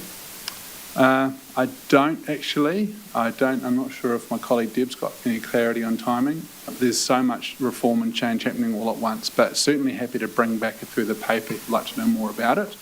It literally landed 2 weeks ago, so it's quite last week, so it's fresh off the press. It's a real biggie for us, isn't it, Chair? So potentially a real biggie for us, and we are likely to be an early cab off the rank. Agreed. Hawke. Katrina's going to come back to you with an answer. Councillor Roadley? Oh, no, sorry, no question. Okay. Happy for a comment. I was just commenting that Katrina's quickly finding that answer. Thank you. Questions? More questions? No. That's because the process has been so good. You're going to open for comments, though, aren't you? Only for questions, not for comments. We'll come to just that. in terms of progressing co-funding or government involvement, can you give us a perspective on where our particular body of work sits nationally, and particularly in relation to the government's requirements now around planning, and where we can take advantage of that, particularly in terms of funding? That's a really good question. The short answer is I don't know. But the longer answer is that they've signalled in early work that projects that follow their process for adaptation planning and meet those requirements will have access to accelerated pathways for funding and regulation. Quite what that means is a little unclear. So a little unsure. However, I think the benefit of being so far advanced with this work in a way that aligns with the policies around adaptive planning and DAP positions us well in relation to that sort of next step. We know that spatial planning is coming and that will be coming soon, and there'll be a requirement in there to identify high-risk areas and make sure decisions are made well about how to respond to both new development and existing. And again, this work positions itself well in relation to those decisions. So I'm not sure if you've sleuthed any details in the time you've been looking, Katrina, but the short answer is I'm not sure, other than my view is from everything I've read, this work remains highly consistent with the direction we're heading, and I think positions us well for next steps. Katrina, did you want to make any further comments? No. Councillor Van Mack? Yeah, quick question. So let's carry on with the previous sort of leg up that I gave regarding shovel ready. What in this case would it look like for us to be first up and best dressed and having a shovel ready project in the coastal hazard space? What would it look like? What would we need to do as a council? It's a great question. From my perspective, the strategy's done a heap of work, as pointed to, over a decade or so. We've got to a good sense of what the future might be and what some steps to take in the meantime might look like. What we don't have is regulatory approvals in place to do the work, so consents. What we don't have is a clear funding model adopted to pay for that work. And what we could use some more of is some more data and monitoring on the coast. So the community were very clear that from their point of view, staging this work is entirely appropriate and acceptable, and that we're well placed to invest in those early steps now. So if we do, per the community's advice, we would proceed with seeking resource consents for the first steps in those pathways. We would progress with the funding model to pay for the works, and we get some monitoring underway. That's projected to take about 3 years. So in a sense, to me, shovel ready is having those consents in place with the funding model ready to go, so we can flick the switch and get underway. Doesn't mean immediate works, but certainly preparing for, as you say, the shovel-ready scenario. And would that mean if there was an appetite by government to actually reward those, or at least test that we would be right at the front of the queue? That'd be a... Oh, well, I would strongly argue for that, for sure. If everything's in place to go, and the one thing holding us back is a funding question, I think compared to, in fact, I didn't quite answer Councillor Curtin's question about where other councils are up to. My sense, and I'm happy to be corrected, my sense is lots of councils have done what, in retrospect, I think is the easy bit, which is coming up with the plan. Very few have got this far down the track with how to actually pay for it, other than really sort of more simple kind of short projects. And I'm aware of at least 2 adaptation projects that have fallen over when attempting to try that. They're gone. So to me, I think if we can get to this next stage, and particularly having consents in hand, will be well advanced compared to the pack. Thank you. Councillor Parsons? I was just going to ask in regards to Jared's question, shovel-ready and monitoring. So somewhere like West Shore, that's kind of somewhere that you were ready with the sand option, but something that needs to be monitored to see if it's really going to work. Is that something that could be picked up quite quickly? That could pick up immediately with funding, essentially. We've got a monitoring plan. We know what to monitor. We know where to monitor. It won't be cheap, given that it's marine environment. That's something that's been really clear, is we know the port's increasing its sand. What we don't know is what the impact of that will be. So if we can get better eyes on that and monitor that, both from a coastal process benefit point of view, but also an ecological one, we'll be far better placed to understand the pace and steps around next steps. But with some funding, that monitoring could start very quickly. Right, fantastic. Thank you. So we have some recommendations to receive the report and to agree to progress the next stage of development into the long-term plan process. As Simon said, that would look like a full-day's workshop in September, half day, to go through some of the questions we're talking about here. Councillor Van Wyk? I'd like to move that. You'd like to move the recommendation? Can I ask a second question before we Yes, you may. Sorry. Are you referring to option 1 in the paper? Is that Yes, what the recommendation? the Because it doesn't recommendation. actually explicitly say that in the recommendation. So we're agreeing to option 1? Thank you. I'm happy to second. I think Councillor Parsons had already seconded. Yes? Okay. Thank you. Councillor Van Wyk, would you like to speak? Yeah, of course, again, we're in this process where we're working with our TAs to work towards a plan, whatever that may look like. Let's not presume. But I think, again, it's actually very important that this piece of work that we so long have been long-winded about. 2040 when it started, well before my time. 2019 I took it on, and there's a lot of work going on. But also we should not forget the work that the community has put in. They've put an enormous amount of work and continue to do so. They continue to keep their eye on the coast where we have issues and where they, and I get it often. I get photos, I get emails. How important it is to them that we continue to progress this work. But also the TAs that we have signed up with the Memorandum of Understanding, they expect this from us as well. Although they're not here now, so they're been a bit tardy with funding, but otherwise they definitely are very much wedded to this whole process. So that's my view on this. Councillor Parsons? And probably my thoughts are, I get quite excited with this project too, because I think it's legacy work. It's something that we can leave behind. While this table might be going, the environment's not going, and neither is the staff that brings so much good stuff to this work. So it's about legacy for me. It's also about, there's been a hell of a lot of work that's gone on in the background for many, many years. But I believe we are the nation's leader in this stuff, and so I think that helps to be, legacy again. And probably one of the criticisms that councils get is about stick to your knitting. I think this is our knitting, and we should be looking at it, because it is, we think of the coast as just benefiting the coast. It's not. This is work that's going to benefit our whole region, and that is how the regional councils work. We look at what is going to be of benefit to the whole region, and that's what this work is about. Thank you. Councillor Parsons for the speakers. Councillor Roadley? Thank you, Chair.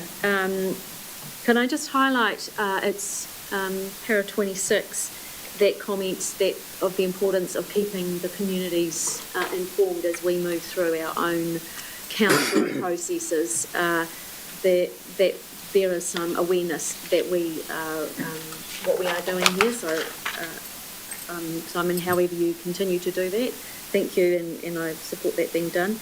Actually, supporting this to move through to the next stage into the LTP process is actually the only reasonable step that we can take today. It would be absolutely insulting to not progress this, to consider it properly around the funding, and both irresponsible, I think, Simon, as you've described, that one of the strongest pathways for this to move into delivery will be being at that shovel-ready stage. And so we absolutely need to understand what that looks like, what the capacity of our ratepayers are, how that might work to get to that stage. So I think it's the only responsible thing.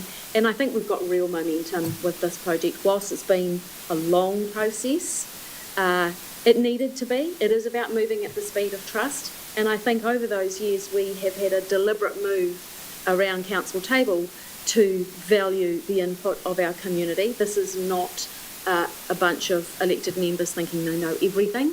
This is including those people at place. It's incredibly important work, and I strongly support it moving through into that next stage. So, Are you telling us, Councillor Rowley, that we don't know everything? What you're suggesting? We knew that would already, never be but saying she's it just out loud, realised. Chair. Thank you, Councillor. I think it is a move away. It is a deliberate Yeah, it is. change Quite right. in the way this council works. I agree with you. Thank you, Chair. Councillor Curtin. Who knows everything? Go, Winston. Thank you, Madam Chair. Yes, order. Look, Thank you. I will echo my comments earlier that this is simply the end of the beginning because there is a lot of work to do. Happy to progress this very long, drawn-out process. Probably cost us 10 million to date to get to today, and here we are, and yet we've still got a lot of things to do. The biggest issue I've had throughout, right from the beginning, having sat on the original committee considering this, the collaboration between councils, has been affordability. And that, I'm afraid, seemed to have got lost on the way. In my view, it was always about can we afford to do this and how much we're going to pay, and that would drive decisions about what solutions we should have put in play. And that I'm hoping that the hard work that's been done and the excellent framework we've established, the precision around that is superb. And I think it's something we can tout to central government. I don't think we can fund much of this on our own. I just don't think it's viable. The previous paper, Madam Chair, when you start to tally up the numbers, it looks like $5 million a year. A lot of money. We know what it's going to cost for our current spend with the constructions work got under, well, no, 5 million there. The region cannot sustain the level of investment that we've got in front of us. That's just a reality. Our ratepayers cannot afford that. Even if we want to do things, we can't. So the exercise next is very much about determining priorities, and we had some really good expositions, particularly from our TA colleagues, around what's it going to cost, what's that affordability equation look like. The parcel got passed to the regional council because it was too hard for the TAs to do on their own. The aim was for the region to pick up the tab. Well, the region can't pick up all the tab on this one, given all our commitments elsewhere. So that's the if you like, the caveat that I put in my consideration of this. We've got a hard job to reconcile the risk and protection of life and affordability. That was one of the key drivers. I think my colleague, Councillor Rowley, pointed that out. Risk to life is important. The fortunate thing about this particular risk, this hazard is mostly a property hazard. It's a slow burner. We can jump out the door and get away from the storm coming via the sea.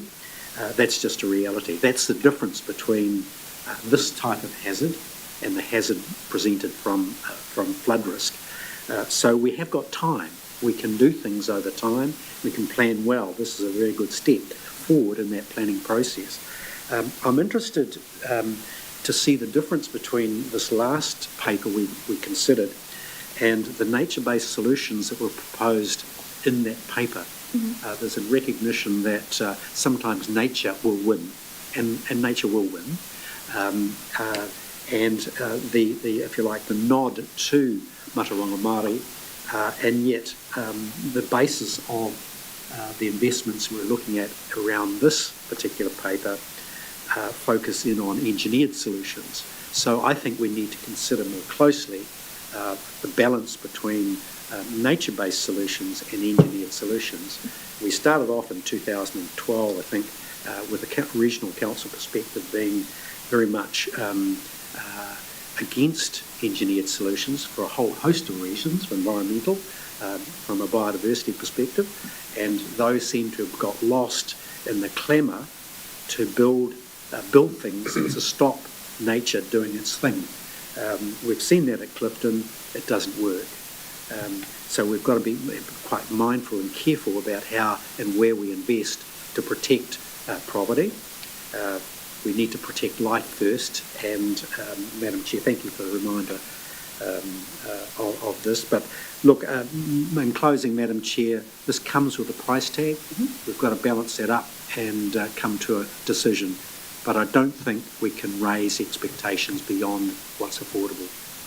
Thank you, Councillor Curtin. And coming on the back of our Reimagining flood resilience work this morning, where in the comment of the bow wave of money coming towards us, we're really aware of that. I really take your comments on the excellence of the framework and the development of the strategy, Councillor Curtin, and that we have a brilliant framework to work in as we move forward into the next steps. And also the note on the Climate Change Response Amendment Bill, which, as Katrina has just reminded me, has only been introduced and probably won't be passed till after the election now. But I think there is going to be an opportunity for us to look for some early funding, and I'm wondering for the workshop in September if we might do a little bit more investigation to see if there's some early investigation money that's floating around somewhere pre-election that might help us with some first steps, A, on consenting work, or B, on some of the easy early physical works as well. So in September we could come back to a collection of that. Thank you everyone for your comments. Thank you, Simon, for all your work, and to the community who we've had in chamber and seen in person. We're very grateful for, and oh yes, we have wonderful West Shore here as well now. Welcome, Andy. Thank you to all your communities, and Roy and Anne, for the work you've put in. You know how much we appreciate you. We have a mover and a seconder. Thank you. All those in favour, please say aye. Aye. Are there any against? That's carried. Thank you very much, councillors. So, one more paper before lunch, an update on the simplifying local government. We have Lawrence and Pip with us. You're all aware of the progress over the last couple of weeks with our TA colleagues, who are all stepping into a process to pursue a proposal for a single unitary, the three councils down here, and we're all aware of Wairoa's position at the moment to pursue other opportunities. This is just an opportunity for us to hear an update on where everyone's sitting and where the TAs might be heading next. Welcome, Lawrence. Lead off. Kia ora, councillors. As the Chair said, today is just an opportunity to note where things are at, but also acknowledging that things are moving quite quickly given the short time frame that we have to come up with a Head Start proposal. The other purpose of today is to just gauge your feelings or your sentiment on the direction of travel, noting that next week we have an extraordinary meeting on the 6th to formally record whether or not you endorse the Head Start proposal that's being prepared. So the current status is this, which you've actually just heard the summary, but Hastings, Napier and CHB have all endorsed the direction of pursuing a single unitary authority for the region. CHB endorsed a two-tier governance structure with a regional governing body supported by a local layer, whereas Napier and Hastings left both options on the table for further exploration, although I do note that the general consensus seems to be emerging that two tiers is probably the most likely place that we'll land, with local boards in place where that's most appropriate. Doesn't have to be across the board. I think that's sort of level of detail that's still to be worked out. As the Chair pointed out, Wairoa have opted out of our Memorandum of Understanding and are now looking at what options they would like to pursue that more accurately reflect where their community wants to take them. Our role on both of those things is just to support the process and help provide the data for the single unitary that our Napier Hastings and Central Hawke's Bay colleagues are pursuing, but also to help support Wairoa if they need information or guidance from us about our functions for their process. Those decisions that were made last week then provide the strategic basis for how we're proceeding this week. So this week the focus is very much on our TA colleagues working through the nuts and bolts of probably the two key things are the governance arrangements, so the 1 and 2 tier, and also representation. That seems to be dominating the conversation at the moment. And we're really waiting to see where those land. In the meantime, the IRO and the reference group are starting to draft the actual proposal that will be published for councils on Monday. So lots of work going, lots of overtime happening this week with the chapters sort of being divvied up and everybody contributing where they can, with the IRO holding the pen in terms of writing the actual paper itself. You will receive a copy of that on Monday, with the TAs voting on it on Wednesday the 5th and Thursday the 6th, and our deliberations on Thursday the 6th. I'll write just a very brief covering paper on it once I receive it on Monday, so sort of watch out for that, really, for when that comes. That's probably the bulk of what I wanted to say. Lawrence, do you have anything further you'd like to add? Just first of all, to the council, I wish to formally thank and acknowledge the work of Pip, the work she's done.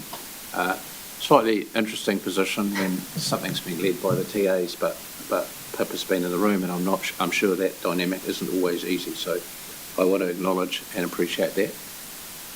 Secondly, I am mindful of what the two items I've sat in previous to this, and it reminds me. Not that I need a reminder of how significant this work is and how it needs to continue under whatever structure goes forward. So I don't want anybody to walk away from here thinking, I don't get that, I do. And so that is a key piece of the work going forward, should the government approve a Head Start proposal by Cabinet in September. The third thing is that the region has acknowledged Wairoa's decision, but has also, in my view, been very grown up and said that it is not going to request that the government drags them in. So it could have. So it was possible for the region to put a proposal together without Wairoa's agreeing to it, to have Wairoa in. The others have said they're not going to do that. And so Wairoa is effectively being left out of the proposal, although we do need to cover off how the unitary functions of Wairoa would work.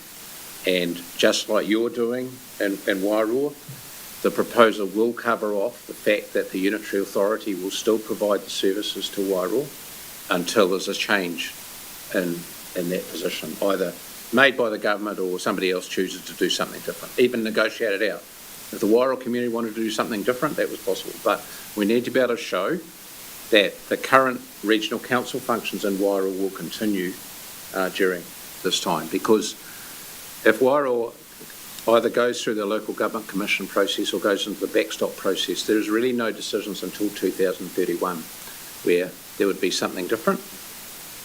There is, of course, always an option that the government decides to do something ahead of that. As part of Head Start, I can't make any comment on that. There's been no discussions about that from Anna, and that's a completely cabinet position. We are working under immense time frame pressure. As you'll see, you're going to get a paper on Monday. It is being written as we speak. PA's had a negotiating meeting on Monday. It was highly successful. We really only have one issue we're sorting out, which is ward boundaries and representation. We have meetings today, this afternoon, 2 tomorrow. So the paper is being written on the basis that we'll get there, and I'm confident sitting here today that we will. So I remain really optimistic that we can get something up. There's always in a negotiation, things that happen, but I remain confident we can get there. I imagine in that paper you will get the details of the sort of levels of representation, the number of people, how that's going to be made up, etc. I can't give you that today. One, it's still being negotiated, and two, I just think it's unhelpful. It is likely to say there will be a range of a number of councillors rather than a specific amount, because, as I've said to you informally, quite a lot of the detail of this will have to be worked out after the Cabinet's made its decision. So between September and March, April, there will have to be a lot of that detail worked out. But there are some, in the negotiations, some things that people want, and they want those insured to be part of this, and we're just negotiating those out now. I remain confident, as I talk to you today, that we'll get that sorted by lunchtime tomorrow, hopefully. We're pretty much on track, I think, despite how constrained it is. Yep. So I'm happy to take any questions. Thank you. Just for clarity put for the table, the proposals are being developed as Lawrence has described. Those decisions, of course, lie with the TAs. It will come back to us simply for an endorsement or an endorsement with comments. How would you see that? And we will simply sit that alongside the proposal that goes to government. Is that how that will look? Absolutely, yes. So you'll receive the proposal on the Monday when it's published to all the TAs and to us. We meet on Thursday. I haven't drafted the resolution yet, but it will be along the lines whether or not you choose to endorse the proposal and whether you have any specific comments that you would like made. Because in the proposal we do need to say what the regional council thinks, and obviously I would like you to endorse it, but it's your decision. And I just wanted to say, because I've read the rest of your paper for today, you've got some remits in the Local Government New Zealand conference about regulatory relief around transition costs. Yep. I would personally strongly support those remits, and we are going to cover those things off in our option as well. Great. Okay. Thank you. Any questions? Clarities? Just a small one, and it's possibly not a question for now, but I'm going to put it anyway. As a councillor for the NIWE district, in these discussions, how is rural versus town? Is there much thought given to that because of the type of region we are? A lot. Okay, so I think we've come a lot further than I thought we might have. I don't want to say any more yet, but a lot of discussion has gone on about that. There is an absolute willingness amongst the three councils to make sure that there's really good rural representation in the mix of this. There's been some considerations about catchments and rivers and that sort of stuff. So there is a very mature and good conversation going on about the balance between urban and rural, and I think you'll see that in the paper. Thank you. Councillor McIntosh? We had a really good regional collaboration day last week where and particularly the Auckland councillors presented a lot of work and what did it for them. Do you feel that's having much, it's quite late, but do you feel that's having much influence on your discussions at the moment, particularly in respect of representation and the comment about the number of representatives? Yes, it has. And the councils don't have a universal view, as Pip said, on 2 tiers or not. So what the proposal's likely to say, there can be 2 tiers if appropriate. So if one council wants to have it and another doesn't, that's possible. And that is all the finer detail that needs to be worked out after. We don't need to say at this point, there is this number of councillors, this many local boards. We just need to say what is the type of structure. And that's what we're doing. So yes, Jock, it was helpful. Particularly in the smaller councils, in the smaller council area or communities, very helpful, yeah. We have Councillor Clifton. I just want to explore, Lawrence, the preparedness of the TAs. It seems at the moment that the regional council is the spare wheel in all of this, in terms of thinking, planning, going forward. Are there any adults in the room when it comes to including the regional council so that we incorporate the functions well. Where do we sit in that equation? And how do we participate in a meaningful way? Can you help us there, please? Yep. So I think I've talked to you previously about this, councillors. So the view would be there's been some initial conversations between the regional sheriff and some of the mayors. But the view at the moment is because of the timeframes, we've just got to get this in, and that the time for the regional council involvement is post the cabinet decision, or if there's any work to be done in the interim period, post the cabinet decision. Now that has to be worked out, and I'm just a hired help here. It's not my call to make, but I think it's incredibly obvious to me, even in what you're considering today, that all this stuff needs to be thought about as we go forward. So I can't give you an answer, Councillor Curtin, today, but I certainly do not see you as a spare wheel going forward past the decision date. Thank you. I don't. And so it's up to others to make those calls, but I think those initial discussions are starting, and I feel optimistic you will be at the table. Thank you. Councillor McElroy? Kia ora, Lauren. My question is, so we're talking about the Head Start and the three councils, and when you mentioned Wairo and their decision, but as a council, we still have a responsibility to the catchment, to the Wairo catchment, the Mohaka catchment, whether they support Head Start and its unitary. So I just need assurances that even they aren't part of the present unitary of Central Bay, Hastings and Napier, that Wairo council will be engaged on, because we're only here for another couple of years, so we need to be doing work with them as well, nevertheless. So I just want assurances. Yeah, Councillor McElroy, I'm really glad you brought that up, and I do think that's a question for Chris, and we're very aware of it. Thank you.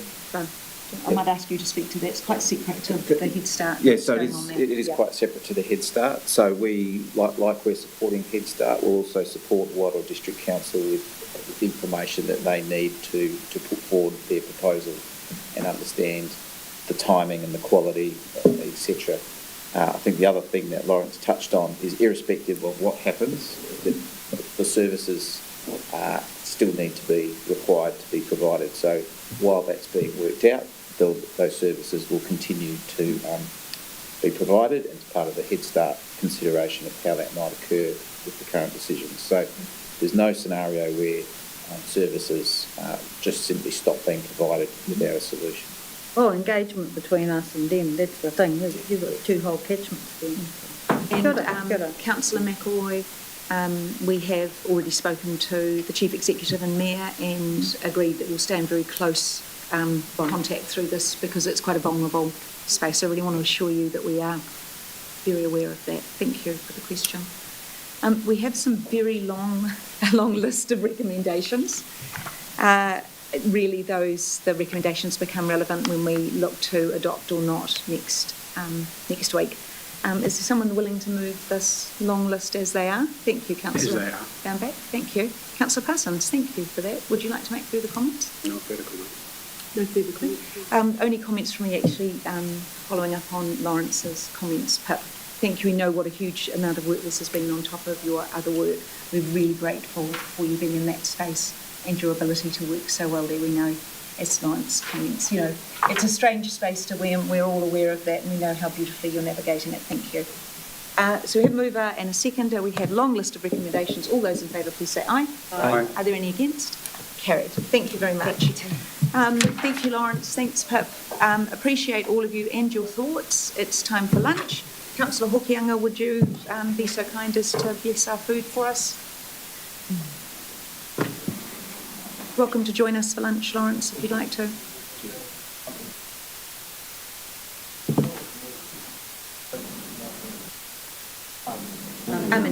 Thank you. Everyone will have half an hour. We'll be back at 20 to 1.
Ahi ahi Māori e tātou. Welcome back, everyone. We're going to move straight forward into item 5.4, the Regional Planning Committee Post-Settlement Governance Entity Representative Appointments to Committees. No.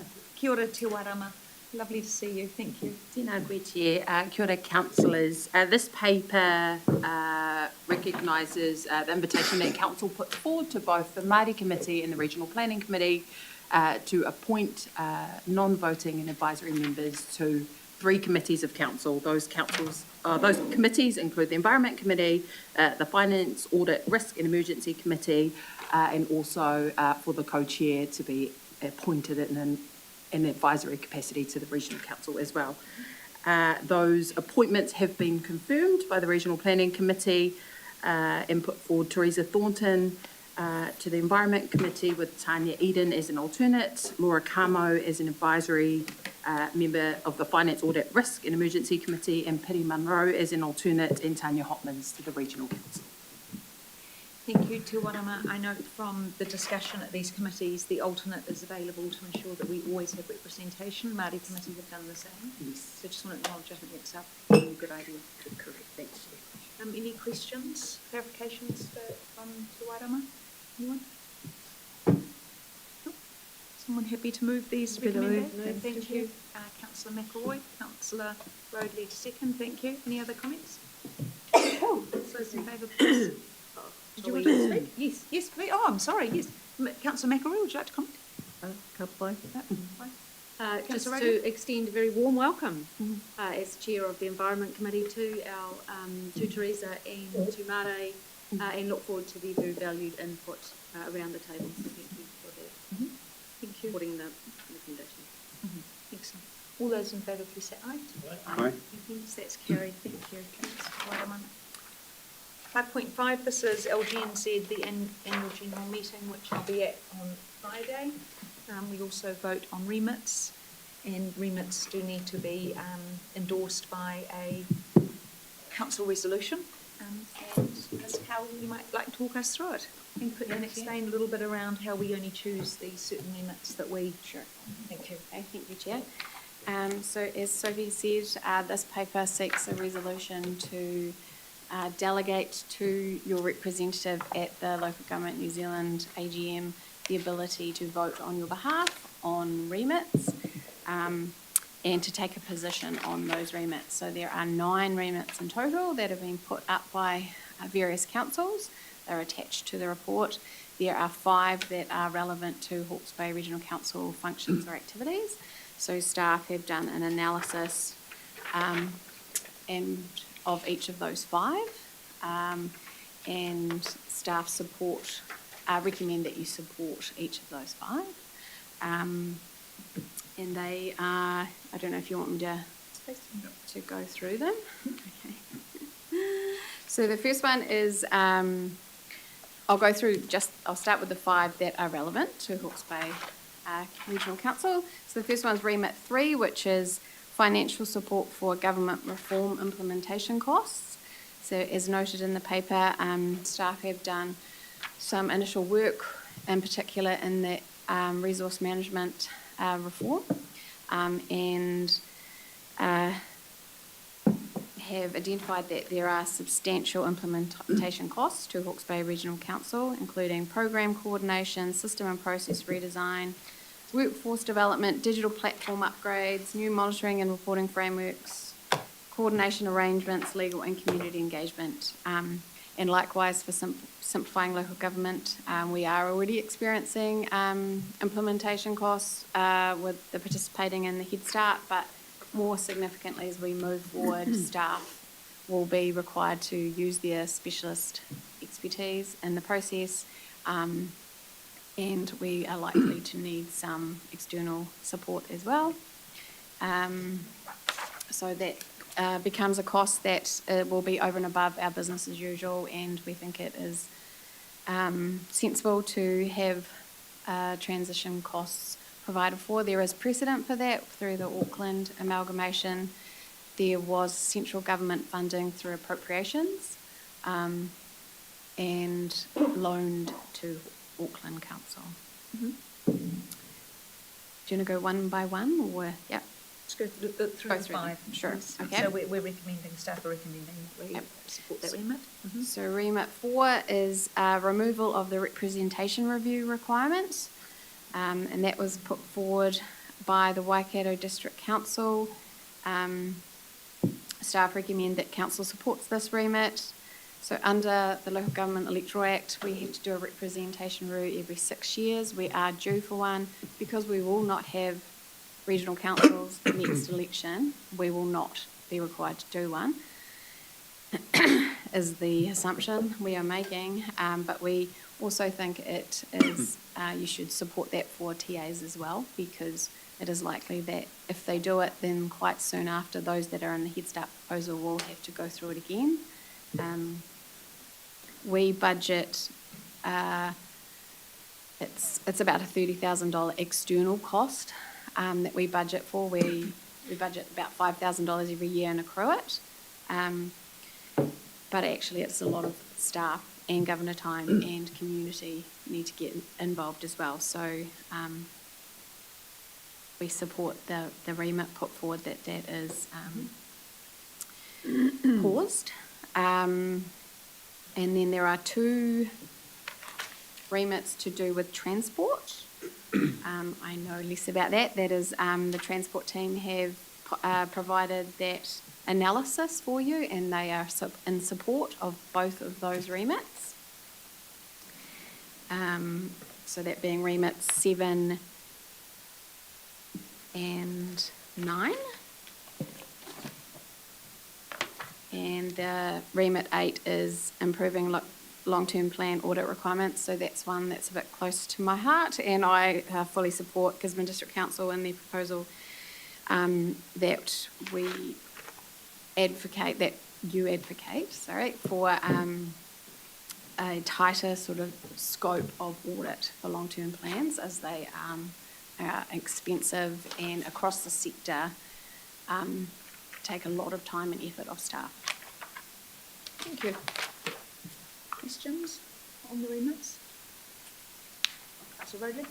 Are we going to have an opinion on all of the remits, or just the ones that, so while they're in the recommendations, are you going to weed them out, or how are you going to? We'll put those as not relevant to regional council functions. That's the way we usually do it. But they get We moved. certainly, we can vote on them, but usually what we do is actually tie them to our work streams. We can. Other question, Councillor Rowley, or? No. No, that was good. Councillor Parsons? I thought that we didn't support the remit 9 about uneconomic transport. Did I read that wrong? That's correct, I think. We just need to make a correction there. That the paper says that recommends that we do not support that. Yeah, the option is support, abstain, or oppose. So what are we doing? So the paper, the technical analysis suggests that there's not support for that last remit on the basis that NZTA have amended their process, and so by default it's unnecessary. So if NZTA have amended their process, why is it still there? That's a question to ask LGNZ around their remit process. So it could be. Because I think we should be supporting it. Yeah. I don't know. Trina, do you have any further insight? I only say that because I attended the Stratford LGNZ conference, and they talked about, a lot of different councils talked about how this affects them with not being able to fund when NZTA pull out. They have to fund it and they don't have the rates to fund it. So it's a concern not just for Stratford but for a lot of other councils. And it could affect us one day. And I think we should support our fellow. But please correct me if I'm wrong. Thank you, Chair. Actually, the team do support it. And I see that Chris has just posted as, anyway, I'm just going to refer to the team's notes that they've given me, which is they support Remit 9, but it is subject to, we would propose wording that highlights the issues that councils may remain legally required. And so there was a reference in the report, you'll note where staff, sorry, I'm trying to work through 3 documents here. Right, I couldn't find it either, to be fair. Councils may remain legally required to maintain low-value assets even when co-funding is unavailable, placing a burden on ratepayers and limiting investment in more important regional priorities. It supports a clearer national framework for co-funding, downgrading or discontinuing uneconomic assets so councils can make transparent, evidence-based decisions aligned with RLTP objectives. Overall, the remit supports efficient resource allocation, network optimisation and long-term transport sustainability, and support for it is recommended. Right, or have I just read the wrong remit? So there's a remit second. 9. So, yeah, that's remit 9. Remit 9. And there's remit 7. Remit 7. Which is another We transport support remit. bulk funding of transport activities. So ultimately, and I can speak to this one quite confidently. So in our RLTP, we are funded for buckets of funding. So for public transport planning, public transport operations, road, and we aren't allowed to shift those buckets around without quite a lot of administration and approval from NZTA. And what this remit is saying is we would prefer to have a bulk funding approach where, based on our RLTP, the NZTA would say, right, Hawke's Bay region, you get this much money, and, for example, Hastings District Council or Napier, they would be able to choose whether they use that money to fix potholes or do, they'd be able to shift those buckets around more easily. It's more efficient for for councils to operate in that way. So back to remit 9. So remit 9. We don't have the opportunity to make amendments to the remit in the AGM. So on that basis, are we, the staff, suggesting we support or not the remit as it stands? The team have submitted to me just yesterday afternoon that we propose to support remit 9. It represents a fairer approach to uneconomic transport infrastructure funding, noting it aligns with our RLTP. But we can take that away and come back to you, given that we've got conflict here. Chair, just on paragraph 42, it's a bit confusing. The last sentence of that paragraph says it's recommended the remit as opposed. Yeah, with reference made to the NZTA guidance. Yes, that's what Councillor Parsons is asking about. Yeah. Sorry, I'm also seeing some of this for the first time, so I'm trying to quickly read that. Would you like to, we'll just leave that item on the table, move on with these and give Katrina a bit of time to tidy that up? Can I come back to you before the end of the meeting, perhaps? Everyone happy with that? Mm-hmm. I need some staff advice, Leanne, so. Let's leave the whole item. We'll come back to that at the end. Okay. Let's move on to item 5.6. This is councillors' remuneration and allowances. The reason you continually get these papers or periodically is because, I might ask you to explain. Thanks, Leanne. Kia ora. Thank you through the chair. The Remuneration Authority each year updates the schedule of what their remuneration and allowances eligibility is. And so each year, if it changes, we have to bring it back to make sure that our policy aligns with what they've put out.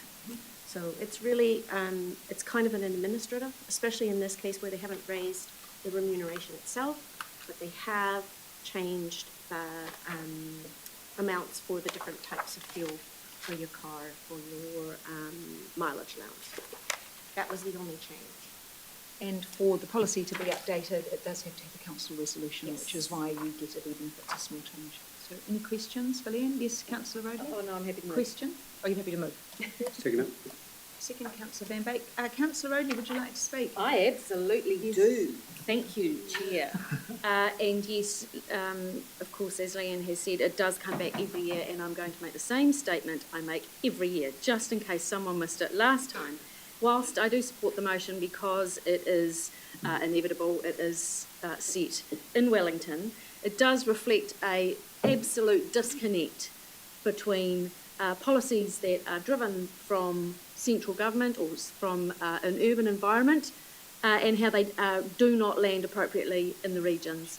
And for example, this policy assumes that you live quite near council office business. However, many of us as a regional council do not live near our place of work.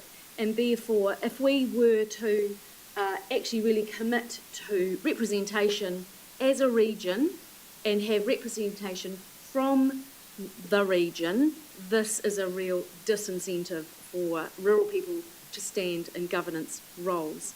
And furthermore, I'd like to point out that the changes as proposed and will be progressed because they are a directive, actually within 6 months, my remuneration for my vehicle is equivalent to an e-bike. So it actually takes me the good part of 2.5 hours in my car to drive here. If I did transfer to an e-bike, which is what I'll be funded for, my word, that's going to make for a very long day in council. I'm not sure that would support good decision making. And I do actually speak on behalf of all the rural councillors at this table, who are all impacted by this ridiculous situation. Thank you, Councillor Rodley. It's the third time I've heard that speach, and look forward to hearing it again next year. I will, and it doesn't pale every year. Remind me, I'll take a day off. Make sure you take a photo, though. Any other comments? Have a mover and seconder. Thank you. All those in favour, please say aye. Aye. Any against? That's carried. Thank you. Item 5.7 is affixing the common seal. Leasehold land sales. Any questions? Clarity required? No? Mover, seconder. Happy to move from the chair. Sure. Great. Councillor Clifton, seconder. Thank you. All those in favour, please say aye. Aye. Any against? Carried. Thank you. Item 6.1, Interim Chief Executive recruitment process. This is a paper to have clarity in the public as to the process for undertaking. Is that your paper, Leanne? Yes? Do you make to make any comments? Mine or Desiree, sorry. It was just... Desiree, would you like to come?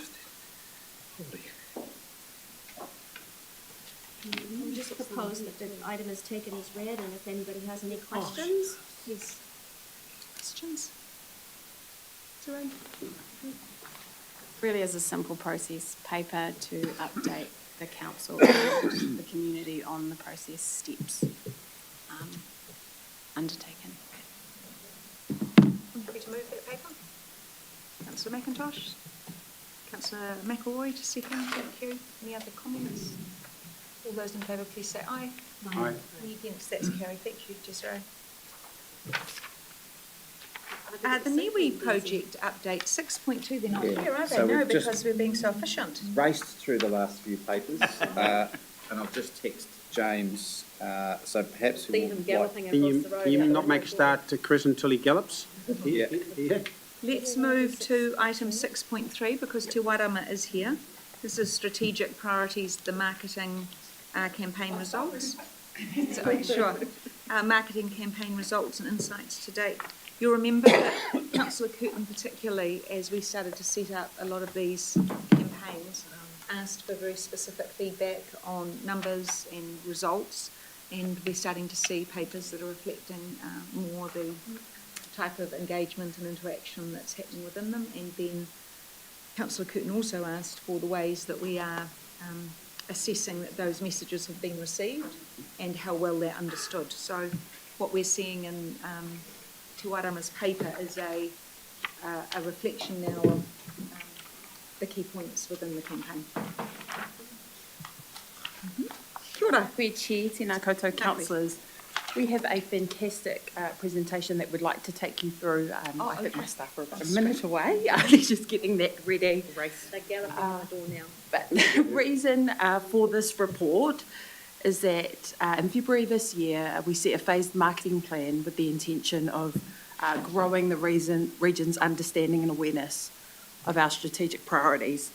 Essentially, we believe that through digital insights and feedback through the surveys, we can measure and understand how that marketing campaign's working.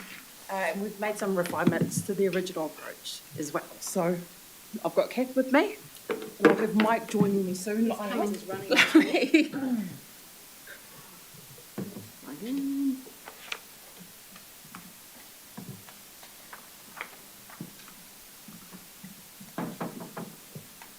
Te Wairama, I was just reflecting that Councillor Clifton had raised this a number of times, starting to understand the investment, how many people it's reaching, understanding that, but more importantly, starting to understand how well messages have been understood, and the development and the reporting starting to show those interactions, which is what we've been asking for. So I preface that while you were out of the room. Absolutely.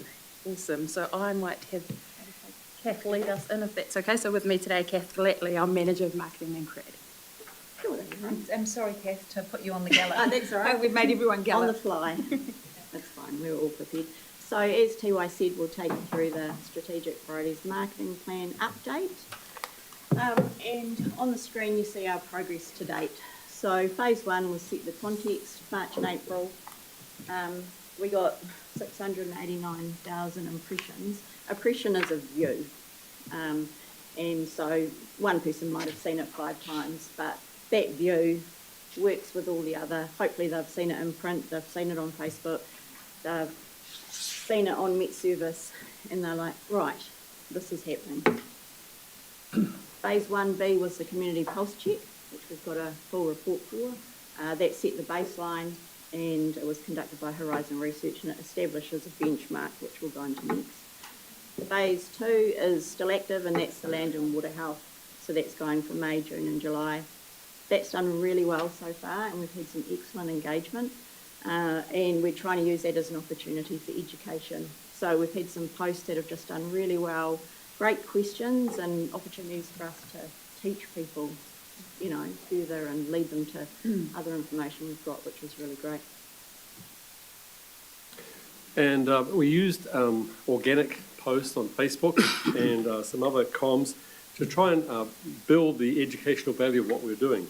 So as you can see there in the phase 1, to set the context, we had 11 organic Facebook posts, and we used the quarterly community conversations double-page spread in the Daily Telegraph, my old newspaper, Hawke's Bay Today, and in the Wairoa Star, to sort of expand on that. We really set the context with that.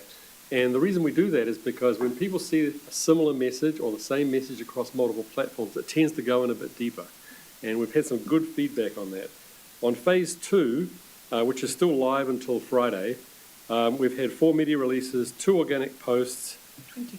22, I'm sorry. And again, we used the community conversations quarterly to talk about land and water health. We had 2 opinion pieces by the chair that Hawke's Bay Today was gracious enough to run, and we've had some really good feedback on that. I mean, it was quite outstanding. We've never had feedback like that before on that combination, so which is quite amazing. We had 2 Facebook Lives, the first one on the 24th of June with Councillors Roadley and Kuklinski on soil erosion, has now been viewed 3,716 times, which is... Take that. Can I just comment there? Could you do a still where I'm not going... It'll make Might not be possible. Game on the stills. It's really hard to stop that. A perfect time. Yeah, the screen grab that goes with the set And we do thing. get Jock? Jock. I've got 12. The one we did last on pest animals, we had some of our best engagement. We actually got questioned before and we got several questions during. So again, all of this points to an upward trend in people engaging with us and wanting to hear this stuff. This slide is talking about the Pulse survey findings, and so our really the big takeaway we've got from that is awareness is building, but greater understanding is needed. Reducing flood risks, 65% aware. We're thrilled with that. That really proves the work that we've done in that space. The surveys, the Reimagining project, all of that work has come together to give people a really good understanding that reducing flood risk is a priority. Water security and land and water health are lower, and the understanding's lower for those, and so we know they're really dense topics, and we need to do some good work to educate people on those, hence the sort of longer periods for each of those. Some of the surprising stats was the awareness of long-term benefits on planting to reduce soil loss and reduce flood risk, 85%, so that's really amazing. 33% felt council was clear on its priorities, 38% found council communication visible. This is a benchmark. We're always looking for ways to improve that, and so we just really hope that that can grow. And it really reinforces that need for constant marketing and communications out to the public to keep that message moving. We've got... Before we move on, sorry, great outcome. I know that's your benchmark number.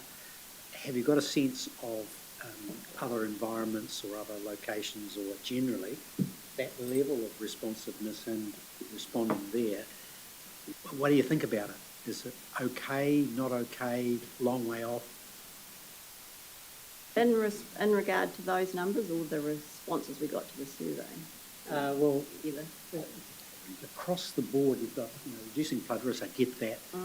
Are we comfortable that 45% don't understand the need to reduce flood risk? Is that a significant number, or water security, etc.? So, what are our benchmarks for understanding generally, what do you think, Mike? Is it?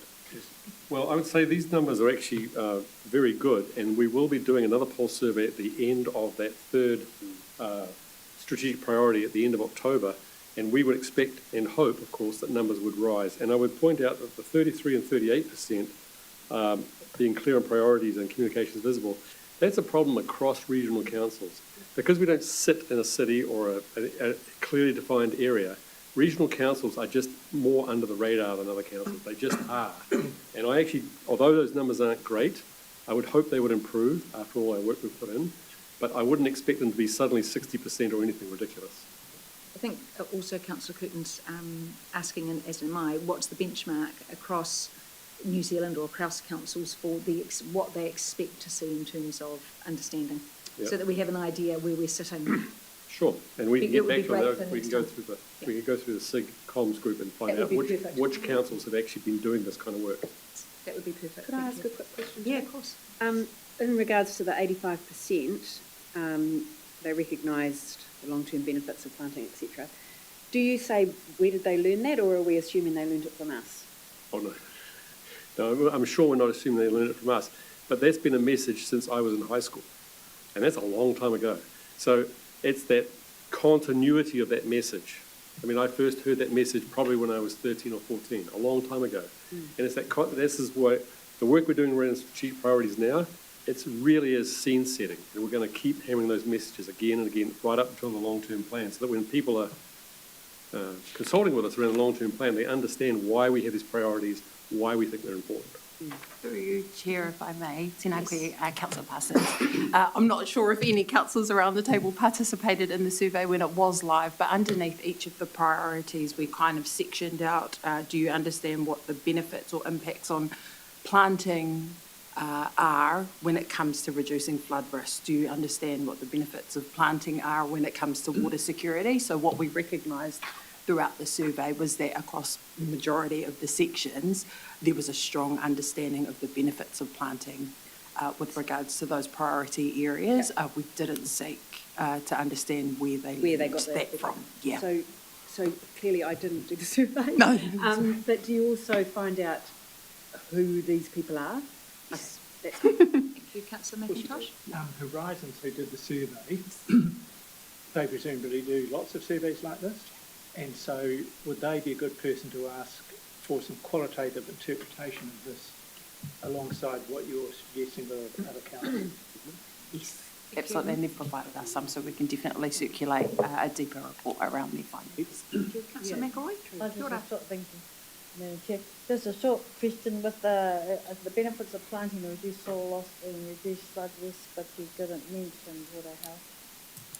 I was in all three of the priority categories was that question, so I think the methods to which our communities understand the importance of reducing flood risk, the importance of water security, or the importance of land and water health, the benefits of planting was included across all categories. Thank you. I've got, just to give context, I may have missed it, you may have said it. How many people actually returned the survey? 285. 285. Okay. Yeah. And if we can move into, we've got 2 more slides, I believe. Yeah. What's our usual number of submissions on an annual plan? 700? Something like that? Yes, annual plan gets the most at Jensen will know those stats at about 700. 700. So it gives you a context of the type of amount we expect. And recently we've had the Reimagining Flood Resilience Survey and the Coastal Hazard Survey, which returned. Reimagining was 659. That was really high. Really high. And again, that was the marketing we put into it. Coastal was getting about 100, 150, which was really good. These are some, so people could add their comments, and we'll circulate these comments so you can read them. I realise you're not going to be able to read those. But 85 people added comments, and, you know, that's really good. And there was some, you know, good feedback in that. The pivot, Mike? Yes, so we made a bit of a pivot to refine the phasing. We did set the context March and April, and then we started to land and water health for May and June. At the same time, we got the results of the survey, understanding that land and water health could actually use some extra push. So we pushed that into July, made it a 3-month span because we could afford to take a month away from reducing flood risk, which we did so much work on towards the end of last year and earlier this year, and it's clearly quite well understood. So there'll be a shorter period for reducing flood risk, and then we'll get into water security for September, October, and with a wrap-up survey. And water security, you mentioned. Oh, yep. Water security, we're moving to September, October, which brings it closer to drier weather conservation messages. And then we've got the marketing calendar, which is now updated, and so that's just the refined phasing. Yes. Tangoio. Questions? Yes, Councillor Perkins. Yeah, it looks like great work, but I see the weakest point is male engagement, 22%. Are you guys actually on YouTube? We do use YouTube to host our videos, yes. Okay. You can like and subscribe. No, but you know, there's plenty of households where the guy's got the remote, but these days he's not necessarily watching the TV. He's just playing something on YouTube. Whereas Facebook seems to be, from what I can see, more a female thing without getting in trouble. In a lot of cases, But I'm not trying to get in trouble. I'm just suggesting we need to find a way to get through to the male. So perhaps we could up our YouTube. It's a fact. Thing. That's all. It just states a fact. So fine, you're okay. Don't worry about it. Anyway, it's just a suggestion if possible. Thank you. Any other questions? Councillor Rodley. I actually had a similar question, but I don't need a spade. I was actually going to ask you, given that the stats do show that men are engaging with us less, what is your thinking around your strategy to capture that male audience? And going back to Facebook, because it is what we generally use, we can target them. We can target men, choose our audiences. Target sounds terrible, doesn't it? We can choose our audiences and their demographics, and definitely look for other opportunities to increase that number. And I think Mike made a really good point when we were looking at those stats that you thought that was a kind of a historical thing to do. Women tend to engage a lot more around environmental issues than men. Historically, in social science, that's always been the case. Women tend to be a lot more forward-thinking and worrying about what the environment will look like in the future. Men are a bit more worried about the here and now. Generally speaking, present company accepted. Thank you. I notice you can get away with saying that, Mike, but I can't get away with saying what I said. Any other questions for the team? Just a quick one. Do you use LinkedIn at all? Yes. Seeing as we're talking about targeting men, that's very sexist of me to say that because I'm assuming that all men are business people at work while us women are at home. We have Facebook. Okay, so thank you. I think the message is, yes, we do have very good presence on LinkedIn. Yes, I see, and the work there is great. I think what we'd love to see coming back next time is qualitative analysis against other councils and a little bit more of a strategy on how we're reaching some of the men. I think also the print paper, all the comments I got were from men that called me around the double page spread and some of the talking points. So that's another place. So it'd be good to hear feedback on that in the next update. Okay. We just have a recommendation simply to receive and note the strategic priorities marketing campaign results and insights to date report. Thank you, Councillor Waitoa. Councillor Rhodley, thank you. Any further comments from either of you? Anyone else? Have you thought of podcast scenario for mail? It's a good idea. We toyed with it a couple of years ago in the post Gabrielle, and we had no way of knowing that we could reach the right audience with a podcast. Perhaps we could just take a bit of a leap of faith and try a couple. In volunteering, I was going to say that I am very aware within the rural sector that podcasts are well traversed, both because we spend a lot of time in a car, but also whether you're on a tractor or it is, regardless of your gender, that we do utilise, rural people do utilise podcasts quite widely.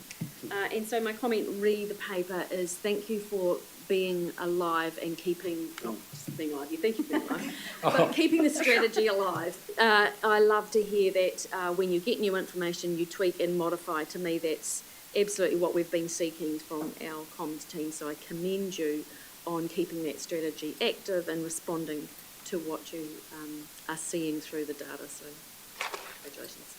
Thank you. Councillor Rhodley. I've always used surveys as an educational tool. So the way you survey, sometimes members of the public feel a bit over-surveyed, but at the same time, when you do survey, you ask questions, and it actually gets the grey matter going, and so they form an opinion, which is actually really good. So I think surveys can be overdone, but overall, they're very useful. Thank you. We have a recommendation and a mover and a second. All those in favour, please say aye. Aye. Any against? That is carried. Thanks so much, team. And now James, who galloped. Well done, James. Back to item 6.2, please. The NIWE project updates. Apologies for being a minute too late. We moved on without you. You tell him, James. Very efficient chairing going on. Yeah. Welcome. So, like the sound of Chris, that. would you So like just to... as an introduction to James and Natalia, who are collectively heading up the IPMO and our reporting function. So I think it's the program's in a very strong position, and James will talk to that. It's very much in construction where the focus has shifted from consenting and getting projects up and running to now commercial outcomes, health and safety, and delivering those new infrastructures back into the operating environment. And also just wanted to note that our Crown Administrator, NIFCO, in our last meeting with them, acknowledged the great work that the team had been done about reporting, and certainly held the Regional Council in high regard with regards to reporting through the Crown. So I think that just reflects the quality of the reporting and the processes and structures. So without further ado, I'll hand over to James. Congratulations, James. Kia ora, Chris. Thank you. Kia ora, councillors. I will just introduce Natalia before we go too far on. Particularly as Chris mentioned, the kudos that we have for reporting. Natalia is the brains behind all of the reporting that we do, and it's come a heck of a long way, and it really is quite an integral piece of the puzzle in how we've built our trust and relationship back up with NIF to the standard that we are today. So she looks after the controls, finance and reporting piece, but obviously just bringing her along as well. Congratulations. Thank you. And welcome. Taking the paper as read, I just will touch on a few project milestones program milestones, and then I'll just do a few project updates, just acknowledging that we are in a very fluid situation as we progress through from when we write these papers to where we are now. So a couple of things over the last few weeks. We had our practical completion issued for the Waiheke Stop Bank, so we did have our sort of big hui a few weeks back, but that asset is formally in operation now, which is great. We've had the Category 2C change notification letters go out for both Parongaho Townside and also Parkify. So fantastic milestones to have reached there. And the one piece that I do want to call out is that as of Monday, we are committed to starting enabling works in Wairoa. So this has been a long time coming, and this has really just progressed the last couple of weeks. But we are now in a position, in agreement with NIF, that we'll be starting enabling work. We are able to start enabling works from Monday in Wairoa. We might not have boots on the ground Monday, but hopefully Tuesday at worst. But we have been progressing that with our contractor and through our design package. And so we are in a state that we can finally really get shovels going. So that's an absolute milestone that I'm very happy to sit here and be reporting for the program. Additionally, I just want to call out our fuel adjustment factor. As noted in the paper, we spent about $190,000, just under that, to the end of June. And as of two weeks ago, we were forecasting a potential $1.8 million spend. I would note that at the pump, prices have gone up 20 cents in the past 2 weeks. In the past 2 days. So, as I note, things remain fluid, but we remain closely watching that.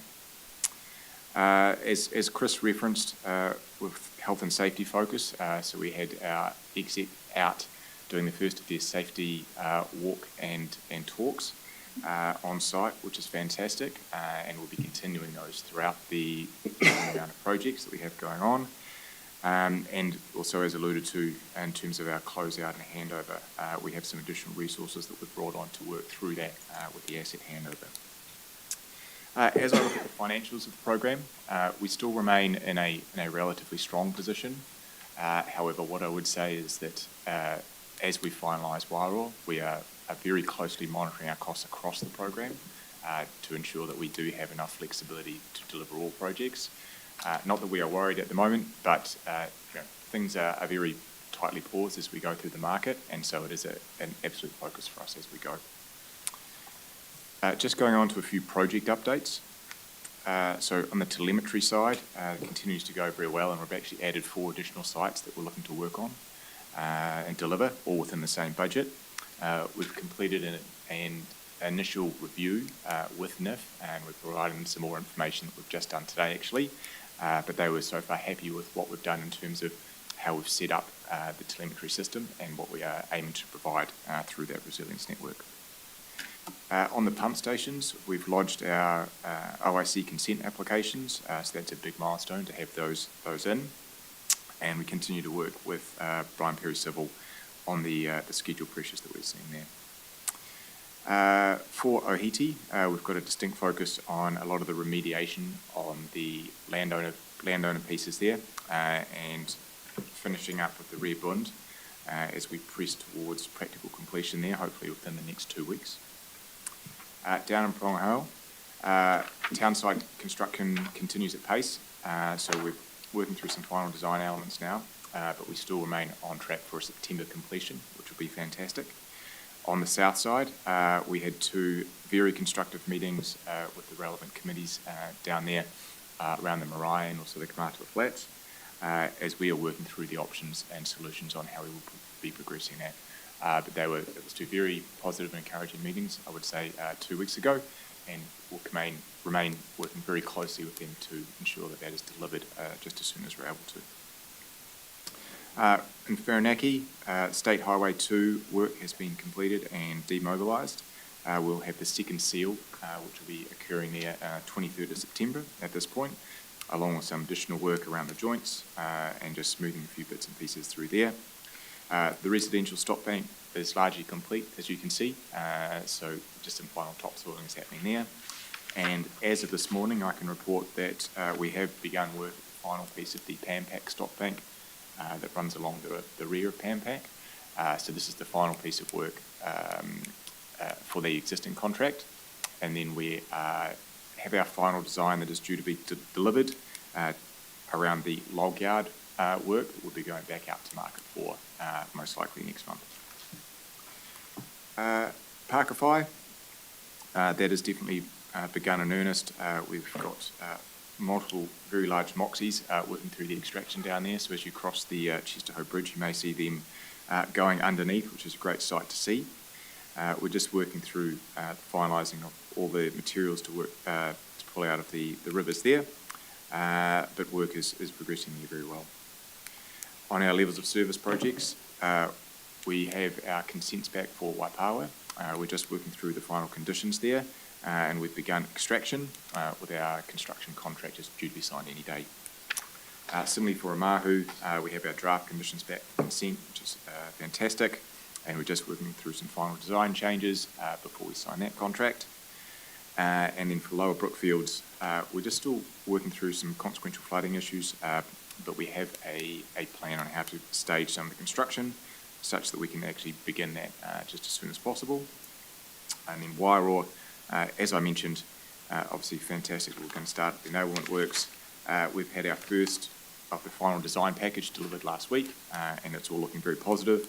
So we're just working through our final reprice with our preferred constructor before we have our final gate to approval from NIF, in which case it'll be full guns blazing.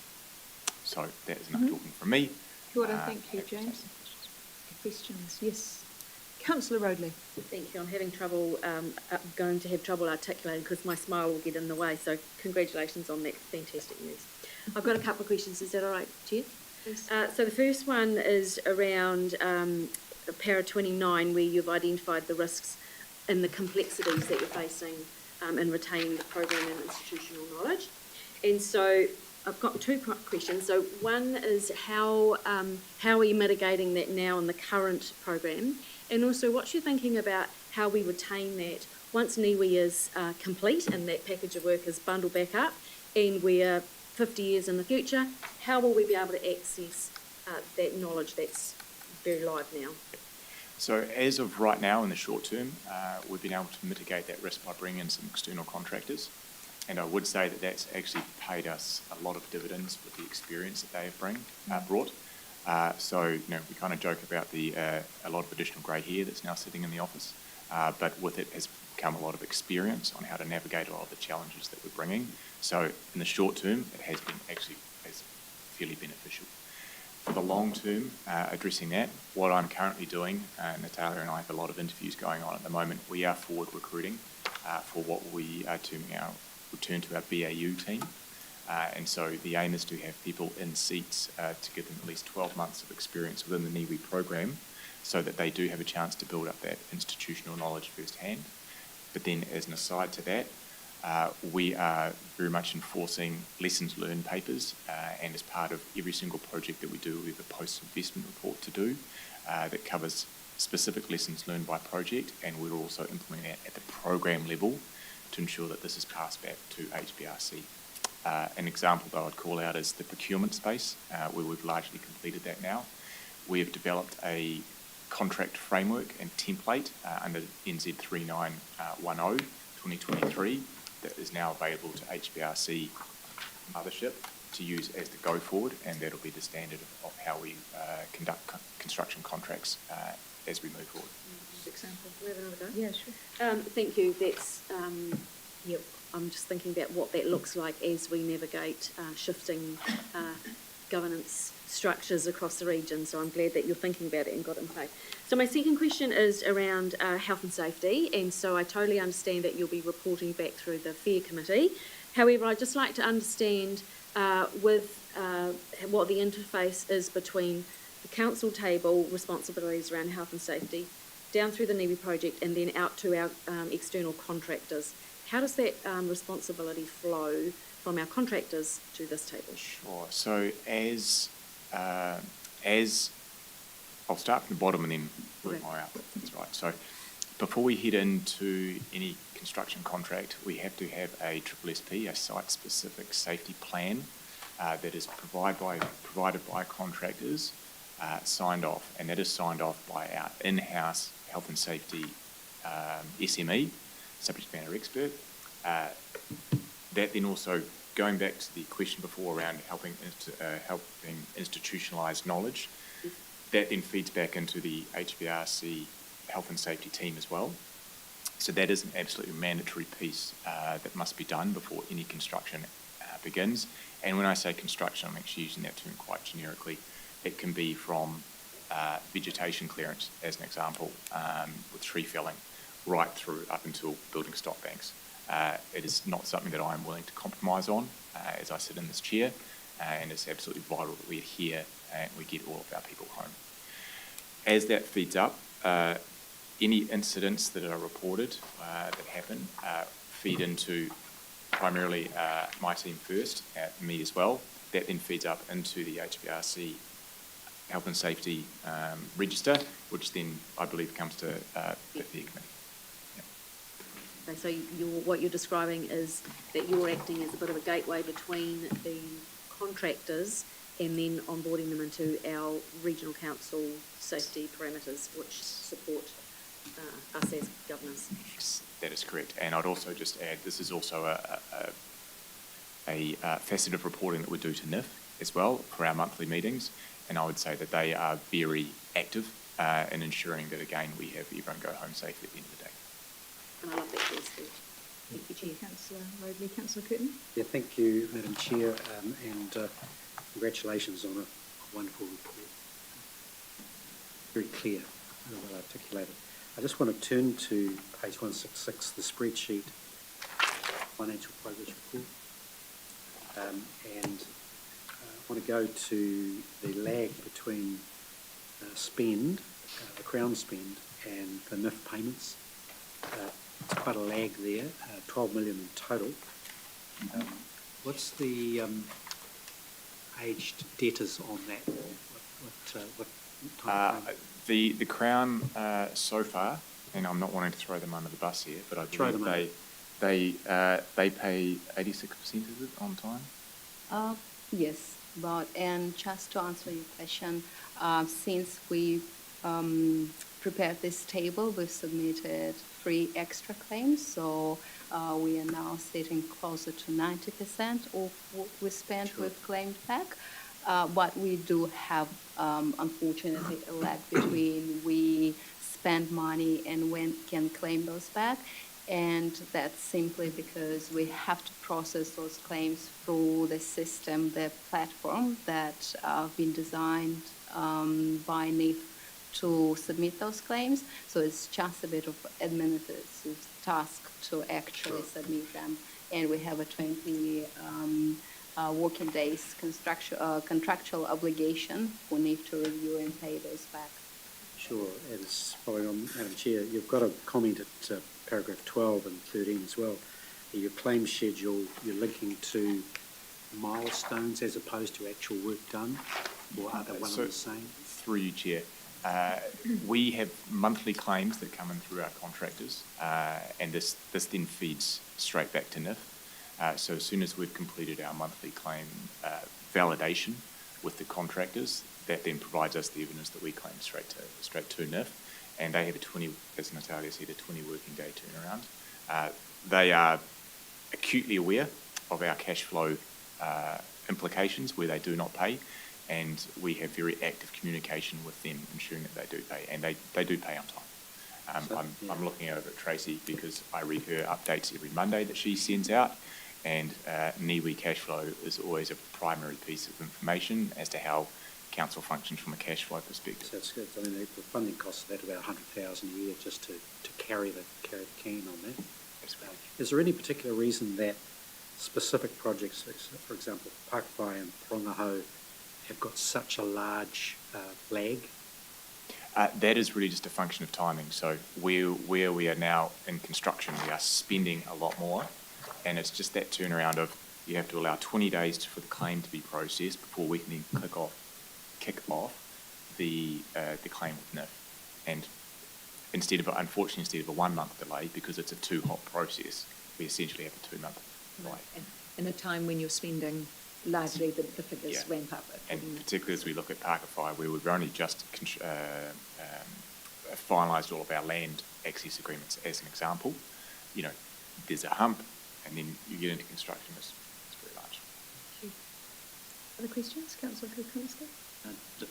Does your team offer the external contractors advice in regard to the fuel storage, considering the significant fuel deaths that happened in Prongaho? And obviously, this is probably going to be an ongoing issue. Sorry, can you just expand on that one? Well, there's been significant fuel thefts in Prongahow. Yes. Does your office offer help or advice to the contractors on what and how to stop this? No, would be the short answer. We are very much aware of those incidents, and we have worked with a contractor out there. Our understanding is that this was not specific to our work site. It was across the region, and the police were looking into it, and so that's not something that we've actively engaged with. So the contractors are responsible for their equipment, including petrol. Thank you. I did have a question on the fuel subsidisation. Are we still, even with this climb, within our budget? I know we had quite a large budget. You're still seeing that play out over the next 6 months within our... Should it continue to climb, I'll continue to be anxious, is what I would say. I'd like to see you anxious, James. No. The reason that I say that is we have a number of moving parts across all the projects, and so as I look at the pool of available funding in totality, I'm not worried, but we are very much trying to stay within our individual projects, and that's where the, shall I say, anxiousness comes from. It's just making sure that we can stay while not having to sort of shuffle money around. Thank you. More questions? Councillor Parsons? I don't know if mine's a question or should be directed at you, but I'm going to make a comment about comms, engagement and comms. Point in 33, it talks about the fact that there is a little bit of negativity around the project and information. And I probably just want to add a little bit of insight as to potentially why that happened. And we've just seen the previous paper was all about communications, and it's really hard to reach everybody. And I think the problem comes from the very start of the projects, where it was directed at Category 2C landowners and not the community. And the community was excluded. And I think that could have been a bad way to set it up, because now we've got the stag groups and they're amazing. They work really, really, really well. So kudos for that one, because they are great at letting everybody know. But I know when our stock bank in Whirinaki was built, I had so many people from Whirinaki Road come to me and say, it's a 1 in 100. I'm like, well, yeah, what were you expecting? 1 in 500? We're not going to have a Gabrielle again, are we, everyone? But there was no communication about that. And so there was a lack of understanding from the wider community. And then I think you've already mentioned it in your paper, but I think we need to be really mindful about being too positive about 2C disappearing, because it's what's left that we have to pick up the pieces with. And I think we've got to be really careful about over-promising there, because my community are spiralling because of the mapping. And I won't go into that in too much detail, because I'm just really talking about the comms here. And I don't want to bring this down, because I think what you guys have achieved is phenomenal. And I live behind a stock bank now, and I feel really safe. And I know my community do too. They are not afraid of being flooded. They're afraid of insurance and other things, but they're not afraid of being flooded. So thank you for that. For what that's worth, I have to say it. Councillor Parsons, thank you. Councillor McElroy? Probably a couple of comments. Oh, and follow on from that, we're still afraid of being flooded in Wairau. So, especially over the other side of the river. But it's good news to hear that you're going to start next week, because I was told September. That'll be for the main works, yeah. But prior to that, we will be demolishing buildings, getting groundwork set. For the showground? Yes, Right. that's right. I see. But it's an important fact that we'll be on the ground, Yeah. clearing, getting ready. Yeah. Okay, no, that's good. I have to follow on from that, and I know it's not on the NIWE funding, but I'm constantly getting contacted about the recent flood and where things are going with that, and looking at when we're looking at the money there, and the only surplus is in the Wairau at the moment, the Wairau spillway, getting a bit concerned. Have you got any updates about the growing? And the other thing is, where's the telemetry in place for the Councillor McElroy, I might ask Chief Executive to speak to the Groin. As you say, it's not in the NIWE project, but if you can give a very high-level update on that, so we'll get reporting back on that. Yes, no, look, a good question, and of course it's on the mind of the community. So, look, in relation to the most recent flooding, we've met with Warra District Council, the Mayor and the Chief Executive, and so we've worked that through with them, and we'll also update the tripartite around any potential changes to our to the process around opening the bar. So it's a continuous improvement cycle, and so that's what's happening there. In relation to the groin and funding, we know that both the Regional Council, the Crown Manager and NIFCO are all working very hard to see how the money can go further in relation to the NIWE program. And we're also doing the technical work to effectively get their groin shovel ready. So as I've previously said, once that technical work is completed, we intend to bring a paper to Council to make a decision of whether we should consent this so it is shovel ready, and that means that if there are Crown funding opportunities, it gives us our best shot. So that's really the key messages. Yes, continuously learning in terms of our process of opening the bar, and then collectively working with the Crown Manager, NIFCO and ourselves to work out how a groin can be funded, and if any of the funding already allocated can be allocated to that. But it is uncertain, but the main thing is everyone's working in one direction. Thank you. I wanted to ask Madam Chair, with the CE, can that sort of update be communicated back in perhaps the Whittle Star or something? So I'm not telling 100 people at different times. So everybody gets the same information. This is where we're going. Yeah. So we don't.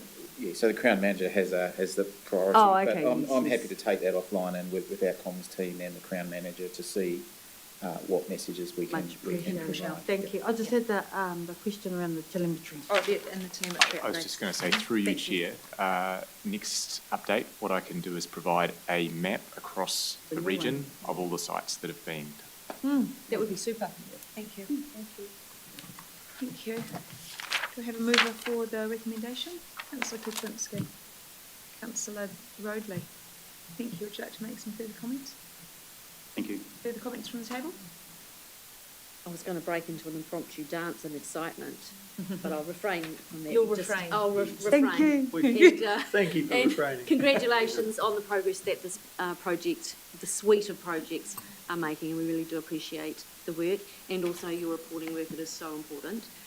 So thank you for that work that you do there. Thank you very much. And I'd just like to say thank you for the support, and just a shout out to the team that it's still busy burrowing away over there. It is a madhouse at times, but it's fantastic to see the progress. Really appreciate it. Thank you. All those in favour, please say aye. Aye. And against, that's carried. Thank you. We will go to, yes, the independent flood review update, item 6.4, and after that we will come back to the remits.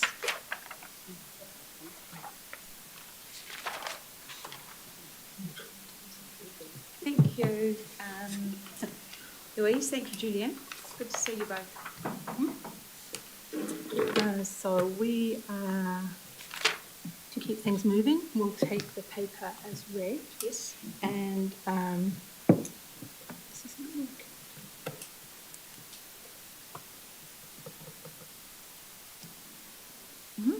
Voila. Awesome.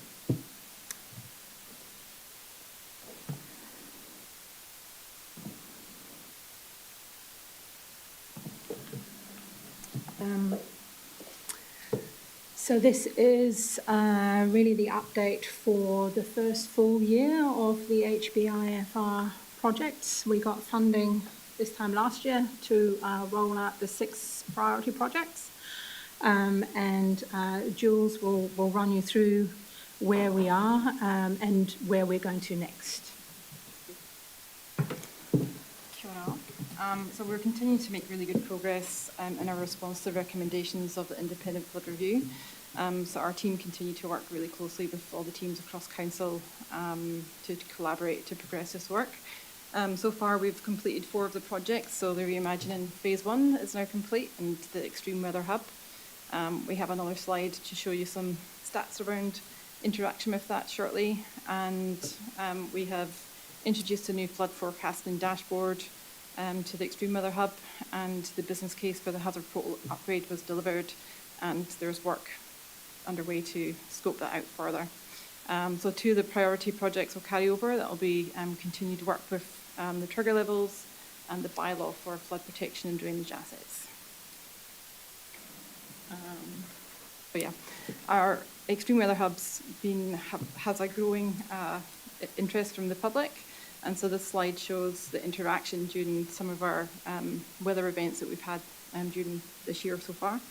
I think during Cyclone Viano we had over 5,000 hits across all the different pages. So we've got river alerts, webcams and rainfall data, so all those pages were viewed, but with a special focus on the webcams. People are keen to kind of have that visual reference of what's going on. So yeah, we're going to continue to promote this further, and as Kath and Mike were saying earlier, that there's a big push through August, and also we're going to go out and do some live community engagement and incorporate that into some of our projects, and especially the trigger level. So we'll do a wider education piece around flood risk, levels of service, tools that we've developed. So just getting out there and sharing all the work that we've done, and yeah, enhancing that education.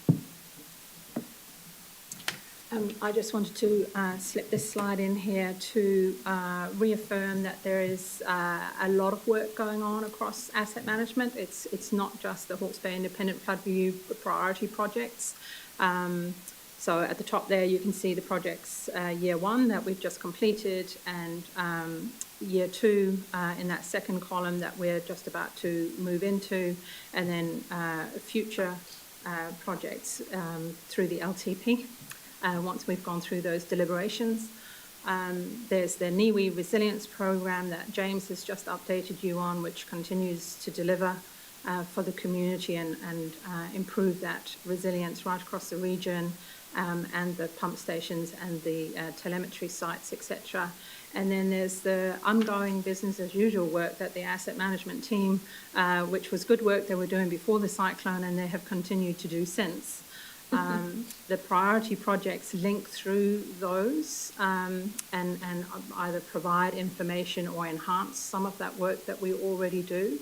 No one singular project offers all the answers or gives everything that the community wants, but as a whole, I think this package of work and the work that the asset management team do certainly provides increased level of service and resilience to where we were pre-cyclone. So I just wanted to put that in there. So next steps for the programme, we are going to be looking at working on developing flood manuals. So that will be a flood manual for each river. So these are operational documents that set out how each river system is monitored, managed and responded to during flood events.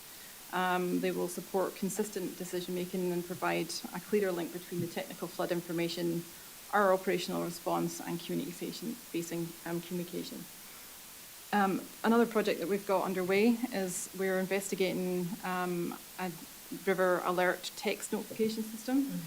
So this would be a system that a subscription, public subscription, they can sign up to different rivers or catchments, and they can monitor if they want to have an alert when it's a 1 in 20 year, 1 in 50 years. Every community is going to be quite uniquely different in terms of what they might want an alert on, if they've got stock that they need to move, or yeah, so different options for subscription on that. So that works progressing with our ICT team, and yeah, so we'll probably have a better update in the next quarter to provide on those projects.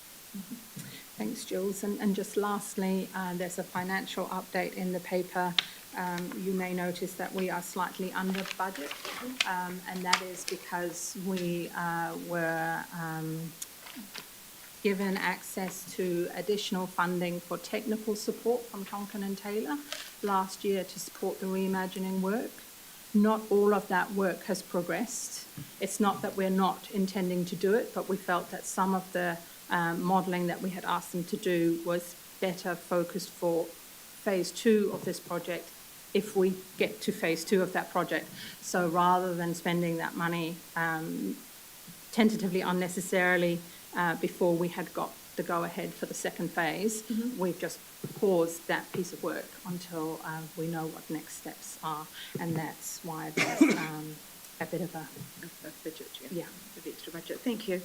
Brilliant update, brilliant paper. I really, I love this slide showing all the pieces. It's excellent. Chris, I wanted to ask this question, the flood manuals that are referenced.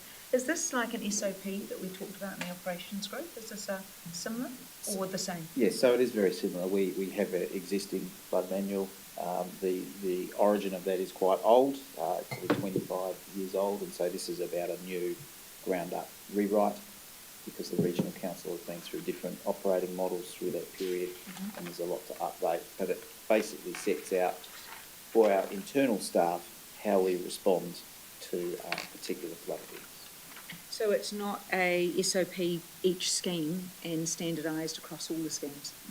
No, it's particularly around flood response, knowing that the scheme exists, what are the different levels, what are the different protocols, when do certain activities occur.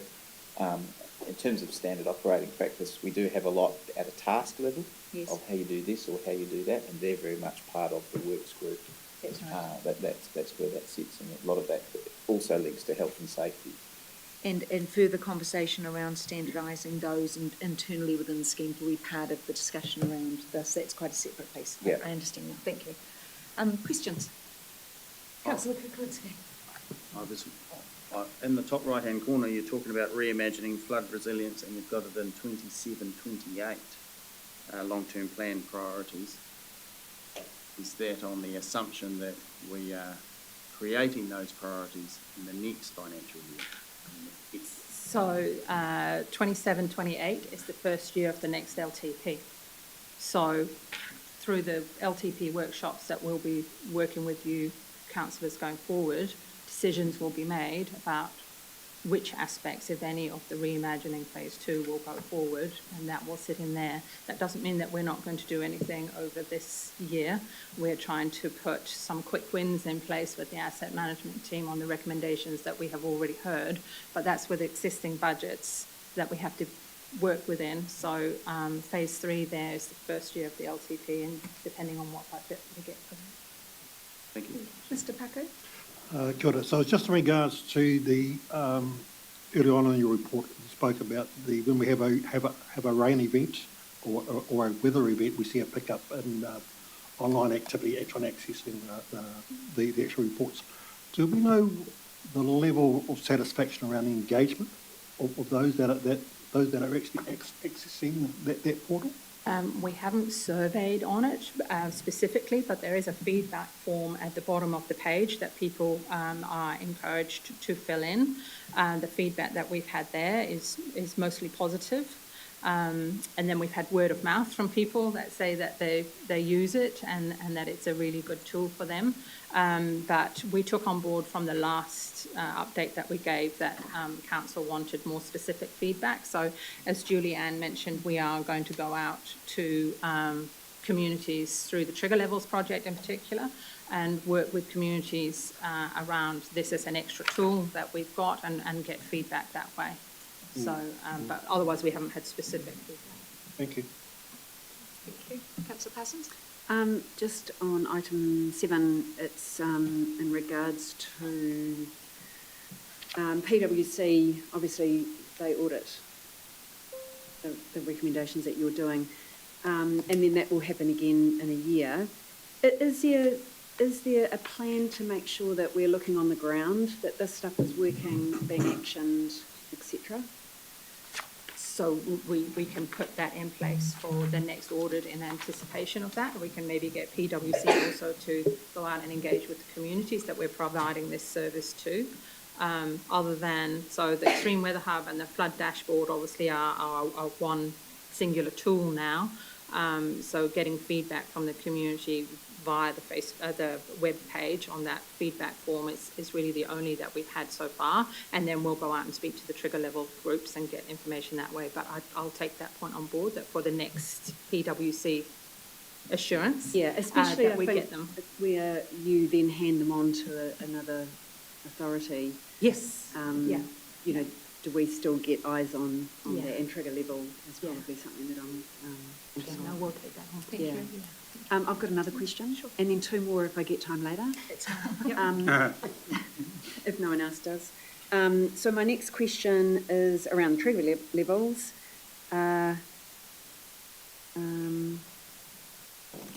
Wait for it. Oh, It's coming. mapping. Is that what you were waiting for? I just wondered what mapping we're using to provide to the councils for that trigger level pilot, and the Esk Valley, being that we've had a bit of a issue with the mapping. So we have, for the Esk Valley, we're going to redo that modelling, and so I met with the TAs earlier this week, and we decided that we would delay the Esk until that modelling had been done, and then reissue that stuff, and that's to provide the community a bit more confidence in the models.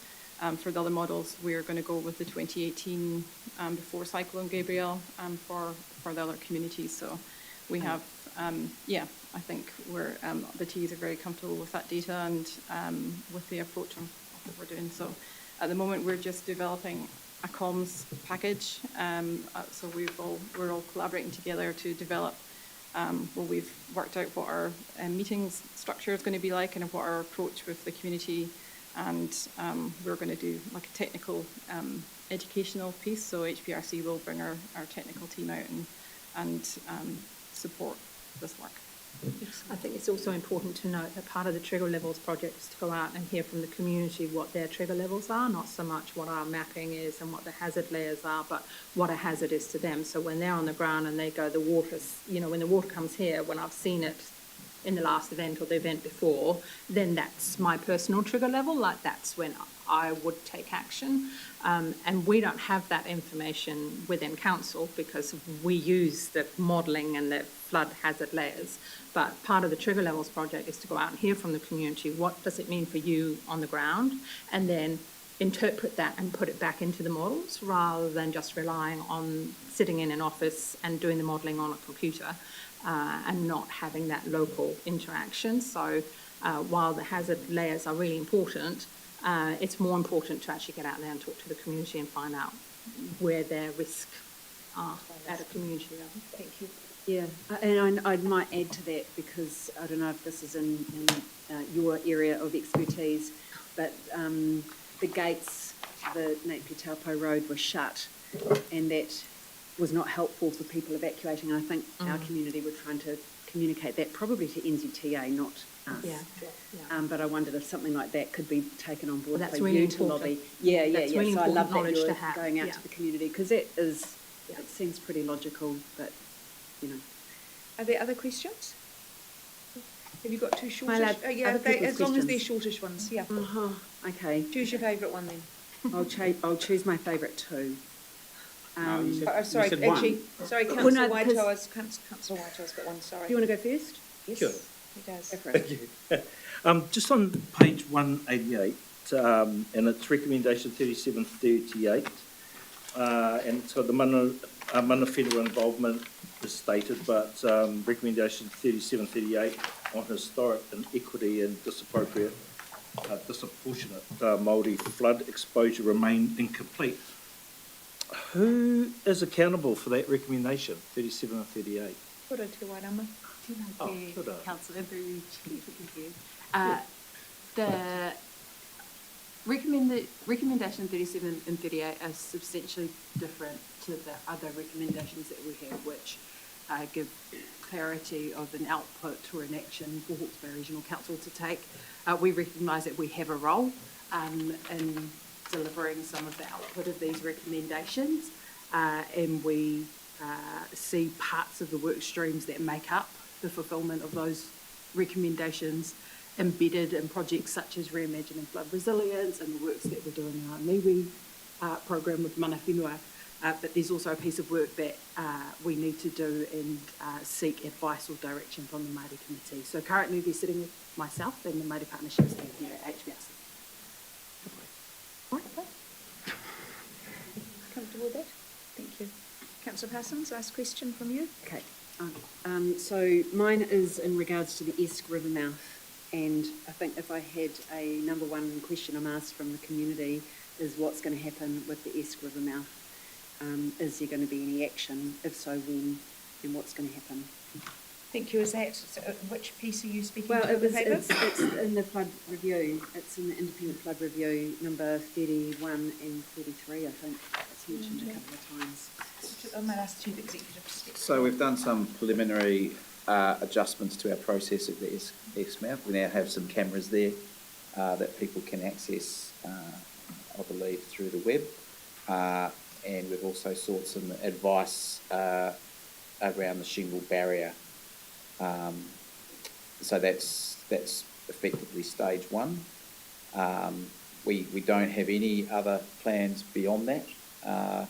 We do have an action here that we will bring back to council in terms of permanent mouth openings and groins and other structures to consider that across the whole suite of river mouths. So that's an item we're actually going to bring back to this council for a discussion on whether it's practical and affordable to pursue that option and whether that should be discontinued or you're happy to fund the continuation of that investigation. There's two parts to that. Can I follow up on that question? So while number 33 specifically mentions the Esk River mouth, is that a conversation across all our river mouth openings that we'll be bringing back? A conversation across all. So there's another recommendation in there, I think, that says look at all of them. Yeah, there is a recommendation, and we haven't got the slide in front of us today, but we have that timeline with different projects, and the first ones we've done, well, out to the right on that diagram, River Mouths is a forward-looking project that we've got as one of our HBIFR ones. So yes, we've got an assessment that we need to get underway of the existing river mouths and whether it is worth spending money, what it would cost to do something to have permanent business river cases mouths. for all of them. Okay. And I'm probably specifically talking about the hard fill barrier. Is there? You just mentioned that you're looking at. So my view is there's currently active legal action and an internal review, so I won't make comment in a public forum. Councillor McAvoy, last question. Last question. Yeah. Just on the trigger levels, I see that we're next. But I took note of your kōrero about local knowledge and monitoring, and an email was sent through from one of those here who impacted recently, and they had kept a record, they kept a diary, and they do know where the water is, when they should evacuate and things like that, and they sent photos. Yeah. So that might be good to transfer fabulous. that to you guys and perhaps follow up with him. Yep. Papai, thank you. Councillor McAvoy. Councillor Rogley, happy to move? I'm very happy to move, thank you. And happy to second. Thank you, Councillor Kuklinski. Would you like to make a few comments? Yes, I would. Actually, you further to what Councillor McElroy was just saying, I use the webcams both to look at the bar and Wairoa, but there's a point along the river, it's down by Maru, and on the bridge pylons is the painted levels of where it's got to at different past events, and so it's a really a useful way to reflect on where it is now and what it meant in those times. So given that the river is quite different, it's still a useful measure. I just want to also acknowledge that slide showing the quantum of work that's been done in this space. But not only that, the size of the pieces of this work, it's actually a bundle of a huge amount of work that's so incredibly important to our region, to our taking forward the learnings and the recommendations from the tragedies around Cyclone Gabrielle. This is it actually progressing forward, so I wanted to acknowledge that. And also acknowledging you, Louise. You've been the thread through all of this work, and you must be so proud to bring this morning. a huge amount of work, and so thank you for your tenacity at bringing all these pieces together and keeping that momentum, in fact gaining momentum on all these projects, so mihi to you. There's a big team of people behind. Thank you. Perhaps you could share that I through will. to them. Thank you, Councillor Radley. Councillor Kuprinski, further any further comments? Just thank you. Yeah, I could have just said that too. There's not a lot left to Yeah, say. that's right. Councillor Radley's thanked you from all of us. All those who are in favour, please say aye. Aye. That's carried. We are going to go back to item 5.5, local government voting on remits. Chair, Whitehall. I don't know how we do that. Just back at 5.7, we'd gone through before I was able to ask a question. It was just around a change of an equation that's incorrect in the paper. Affixing of the common seal? Yeah, it just had there that 59 cross lease plus 68 equals 260. Mm-hmm. We just need to change it to 127.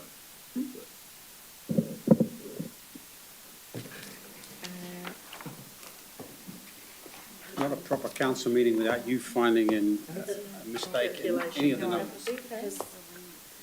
We've got other ones. Okay, we'll just, can you check with the, whoever deals with that team? We'll come back on that. Thank you. I'm not sure that it doesn't include other properties. Thank you. So back to Ms. Cull and Ms. Brunton. We are going to go, just confirm remit 9. Yeah. And then we will go through and make agreements on the 5 we're voting on. Thank you. Thank you, Chair. So I can see where we've got to a position of opposing and supporting the remit. And I'll talk you through as to why I think you should now just stay neutral. There's a picket fence involved. After the remit was submitted, and you'll note that the remit asks, it's in 2 parts, right? And the second part is referring, and it says the government provides clearer advice and support for councils downgrading or ceasing service to low traffic volume areas. So let's take that back to what Stratford is saying. And there are many districts around, even in Hawke's Bay. Wairoa's got plenty of bridges, so does Central Hawke's Bay. And not only bridges, but low volume roads that attract huge significant cost, but provide, in NZTA's view, very limited economic value. And what they are saying is you will need to weigh up the benefit cost of that. And Stratford were concerned that they weren't going to get any funding out of the National Land Transport Fund to continue to fund these if they were uneconomic.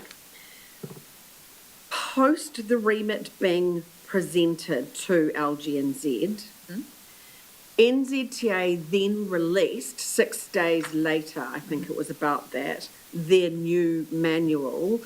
So it was released on the 29th of May. And that provides a clear decision chart for road controlling authorities on how to detailing how to deal with the bridges. So I've got notes I'll read. So if it is assessed as being an uneconomic transport infrastructure, which is determined as having a low benefit cost ratio of less than 1, then it may not attract as much funding. And councils will need to, but it doesn't mean also that non-monetised benefits will, so there's a monetised benefits, non-monetised benefits, that all relates to the benefit cost ratio, and then the potential co-funding or not from NZTA. If it has a low BCR, the council will need to consider the options for replacement or not, with a low-cost option, perhaps, posting weight restrictions, particularly for bridges, or ultimately closing the bridge. It might also talk, and I know in their previous term, our previous mayor in in Central Hawke's Bay, used to talk about ceasing the sealing of rural roads and going back to metal roads as a way of reducing costs to those low benefit value roads. And so it's not that the funding won't be available, it's that it may not be available to replace like for like. Given the updated NZTA decision-making guidance on how road controlling authorities should approach the bridge replacement, there's an option here for us to stay neutral. Our regional land transport plan, which is current, has focused on prioritising investment where it delivers the greatest regional benefit. So in that, we've had lots of conversation about very low use bridges or roads attracting significant funding and, in fact, disproportionate funding and reducing the ability to invest in higher priority transport needs. So that's where we went from my notes, which said we were supporting, to saying, well, actually, we're opposing, because NZTA have since addressed that issue in their manual. So I put it to you, councillors, that in this regard, I think that to support it would be going against our current RLTP, which isn't consistent with the Regional Land Transport Committee, and supporting it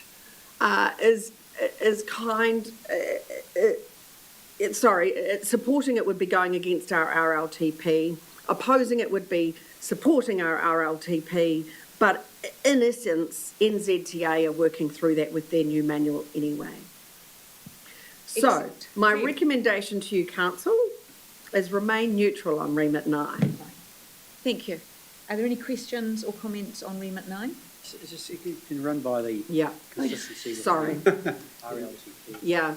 So our Hawke's Bay Regional Land Transport Plan 24-27 has a focus on prioritising investment where it delivers the greatest regional benefit.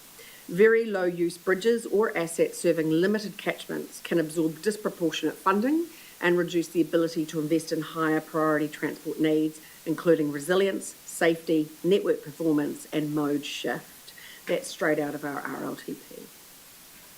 It's quite subjective though, isn't it, in terms of determining, I mean, there's a ratio, but nevertheless, one could argue that there is significant benefit in having access throughout the region, for example, forestry for our primary industries, and we significantly impair that by limiting that. So the cost-benefit scenario is somewhat fraught.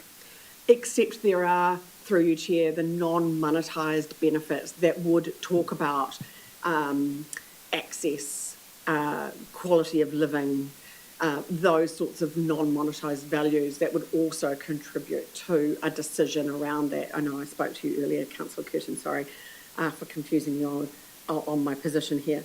And so all of that does feed into the benefit cost ratio. So I think it's a conversation that RCAs need to have through the Regional Transport Committee and with NZTA. And so that option is now available in terms of NZTA's amended manual. On that basis, Madam Chair, I'm for one that happy to support a neutral position, more out of a position of the impotence of remit processes in any event. Okay, I don't think we need to comment. Okay, thank you. So what we're going to do is we'll go through the recommendations and we will take the remits that don't apply to our work streams, and we can choose to abstain, and then we can look at voting on the ones that do. So remit 1 is the Priorities for Dog Control Act reform. It's outside ours, so we would abstain from that if everyone's comfortable. Remit 2, improved regulation of vape retailers, again outside workstream, abstain. Remit 3, financial support for local government reform implementation costs.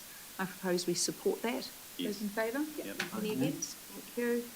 Remit 4 is the removal of representation review requirements during simplifying local government reform. I propose we support that. Any against? Thank you. Remit 5, devolution of, again, so the devolution of place naming authority to TAs. It's outside ours, so we would abstain. Agreed? Okay. Remit 6, enhanced role for government in supporting subnational diplomacy. Abstain.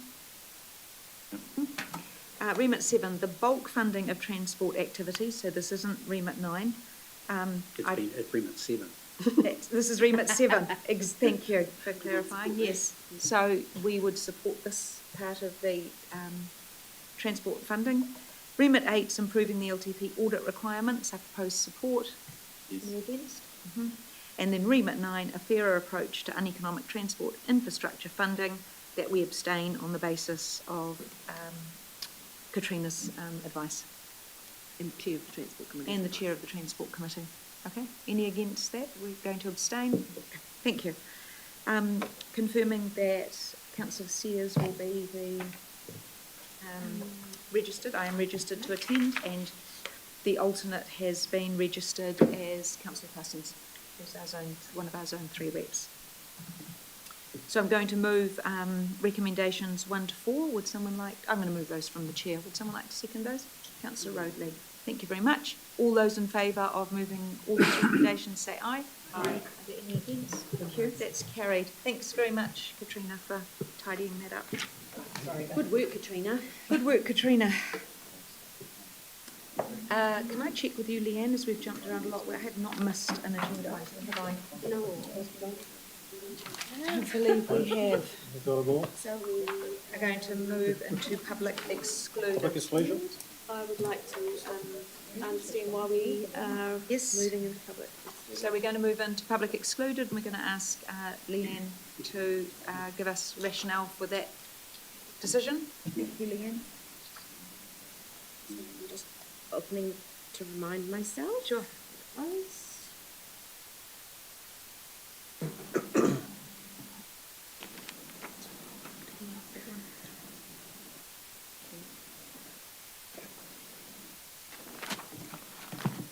Through you, Chair. So the reasons, as stated in the agenda, are that for the confirmation of the minutes, there was discussions at the meeting that covered subjects that needed to be excluded the public because we didn't want to compromise the privacy of individuals, and also there was legally privileged advice given, and we would not put that out in the public arena. In terms of the Wellington leasehold land portfolio, that's for commercial, and the other one is I'm trying to remember the words. The use of official information for improper gain or improper advantage, and that would potentially be for some of the figures that we're discussing, if that was to go, could compromise the position of the council if a party that was interested in making a purchase actually had inside information, meaning that they could unfairly gain from entering into those negotiations. Happy to move that, Councillor Roadley. It's fine. Yes. Happy to second, Councillor McIntosh. Thank you. All those in favour to move into public excluded, please say aye. Aye. Any against? Carried. Thank you. And we wait a second.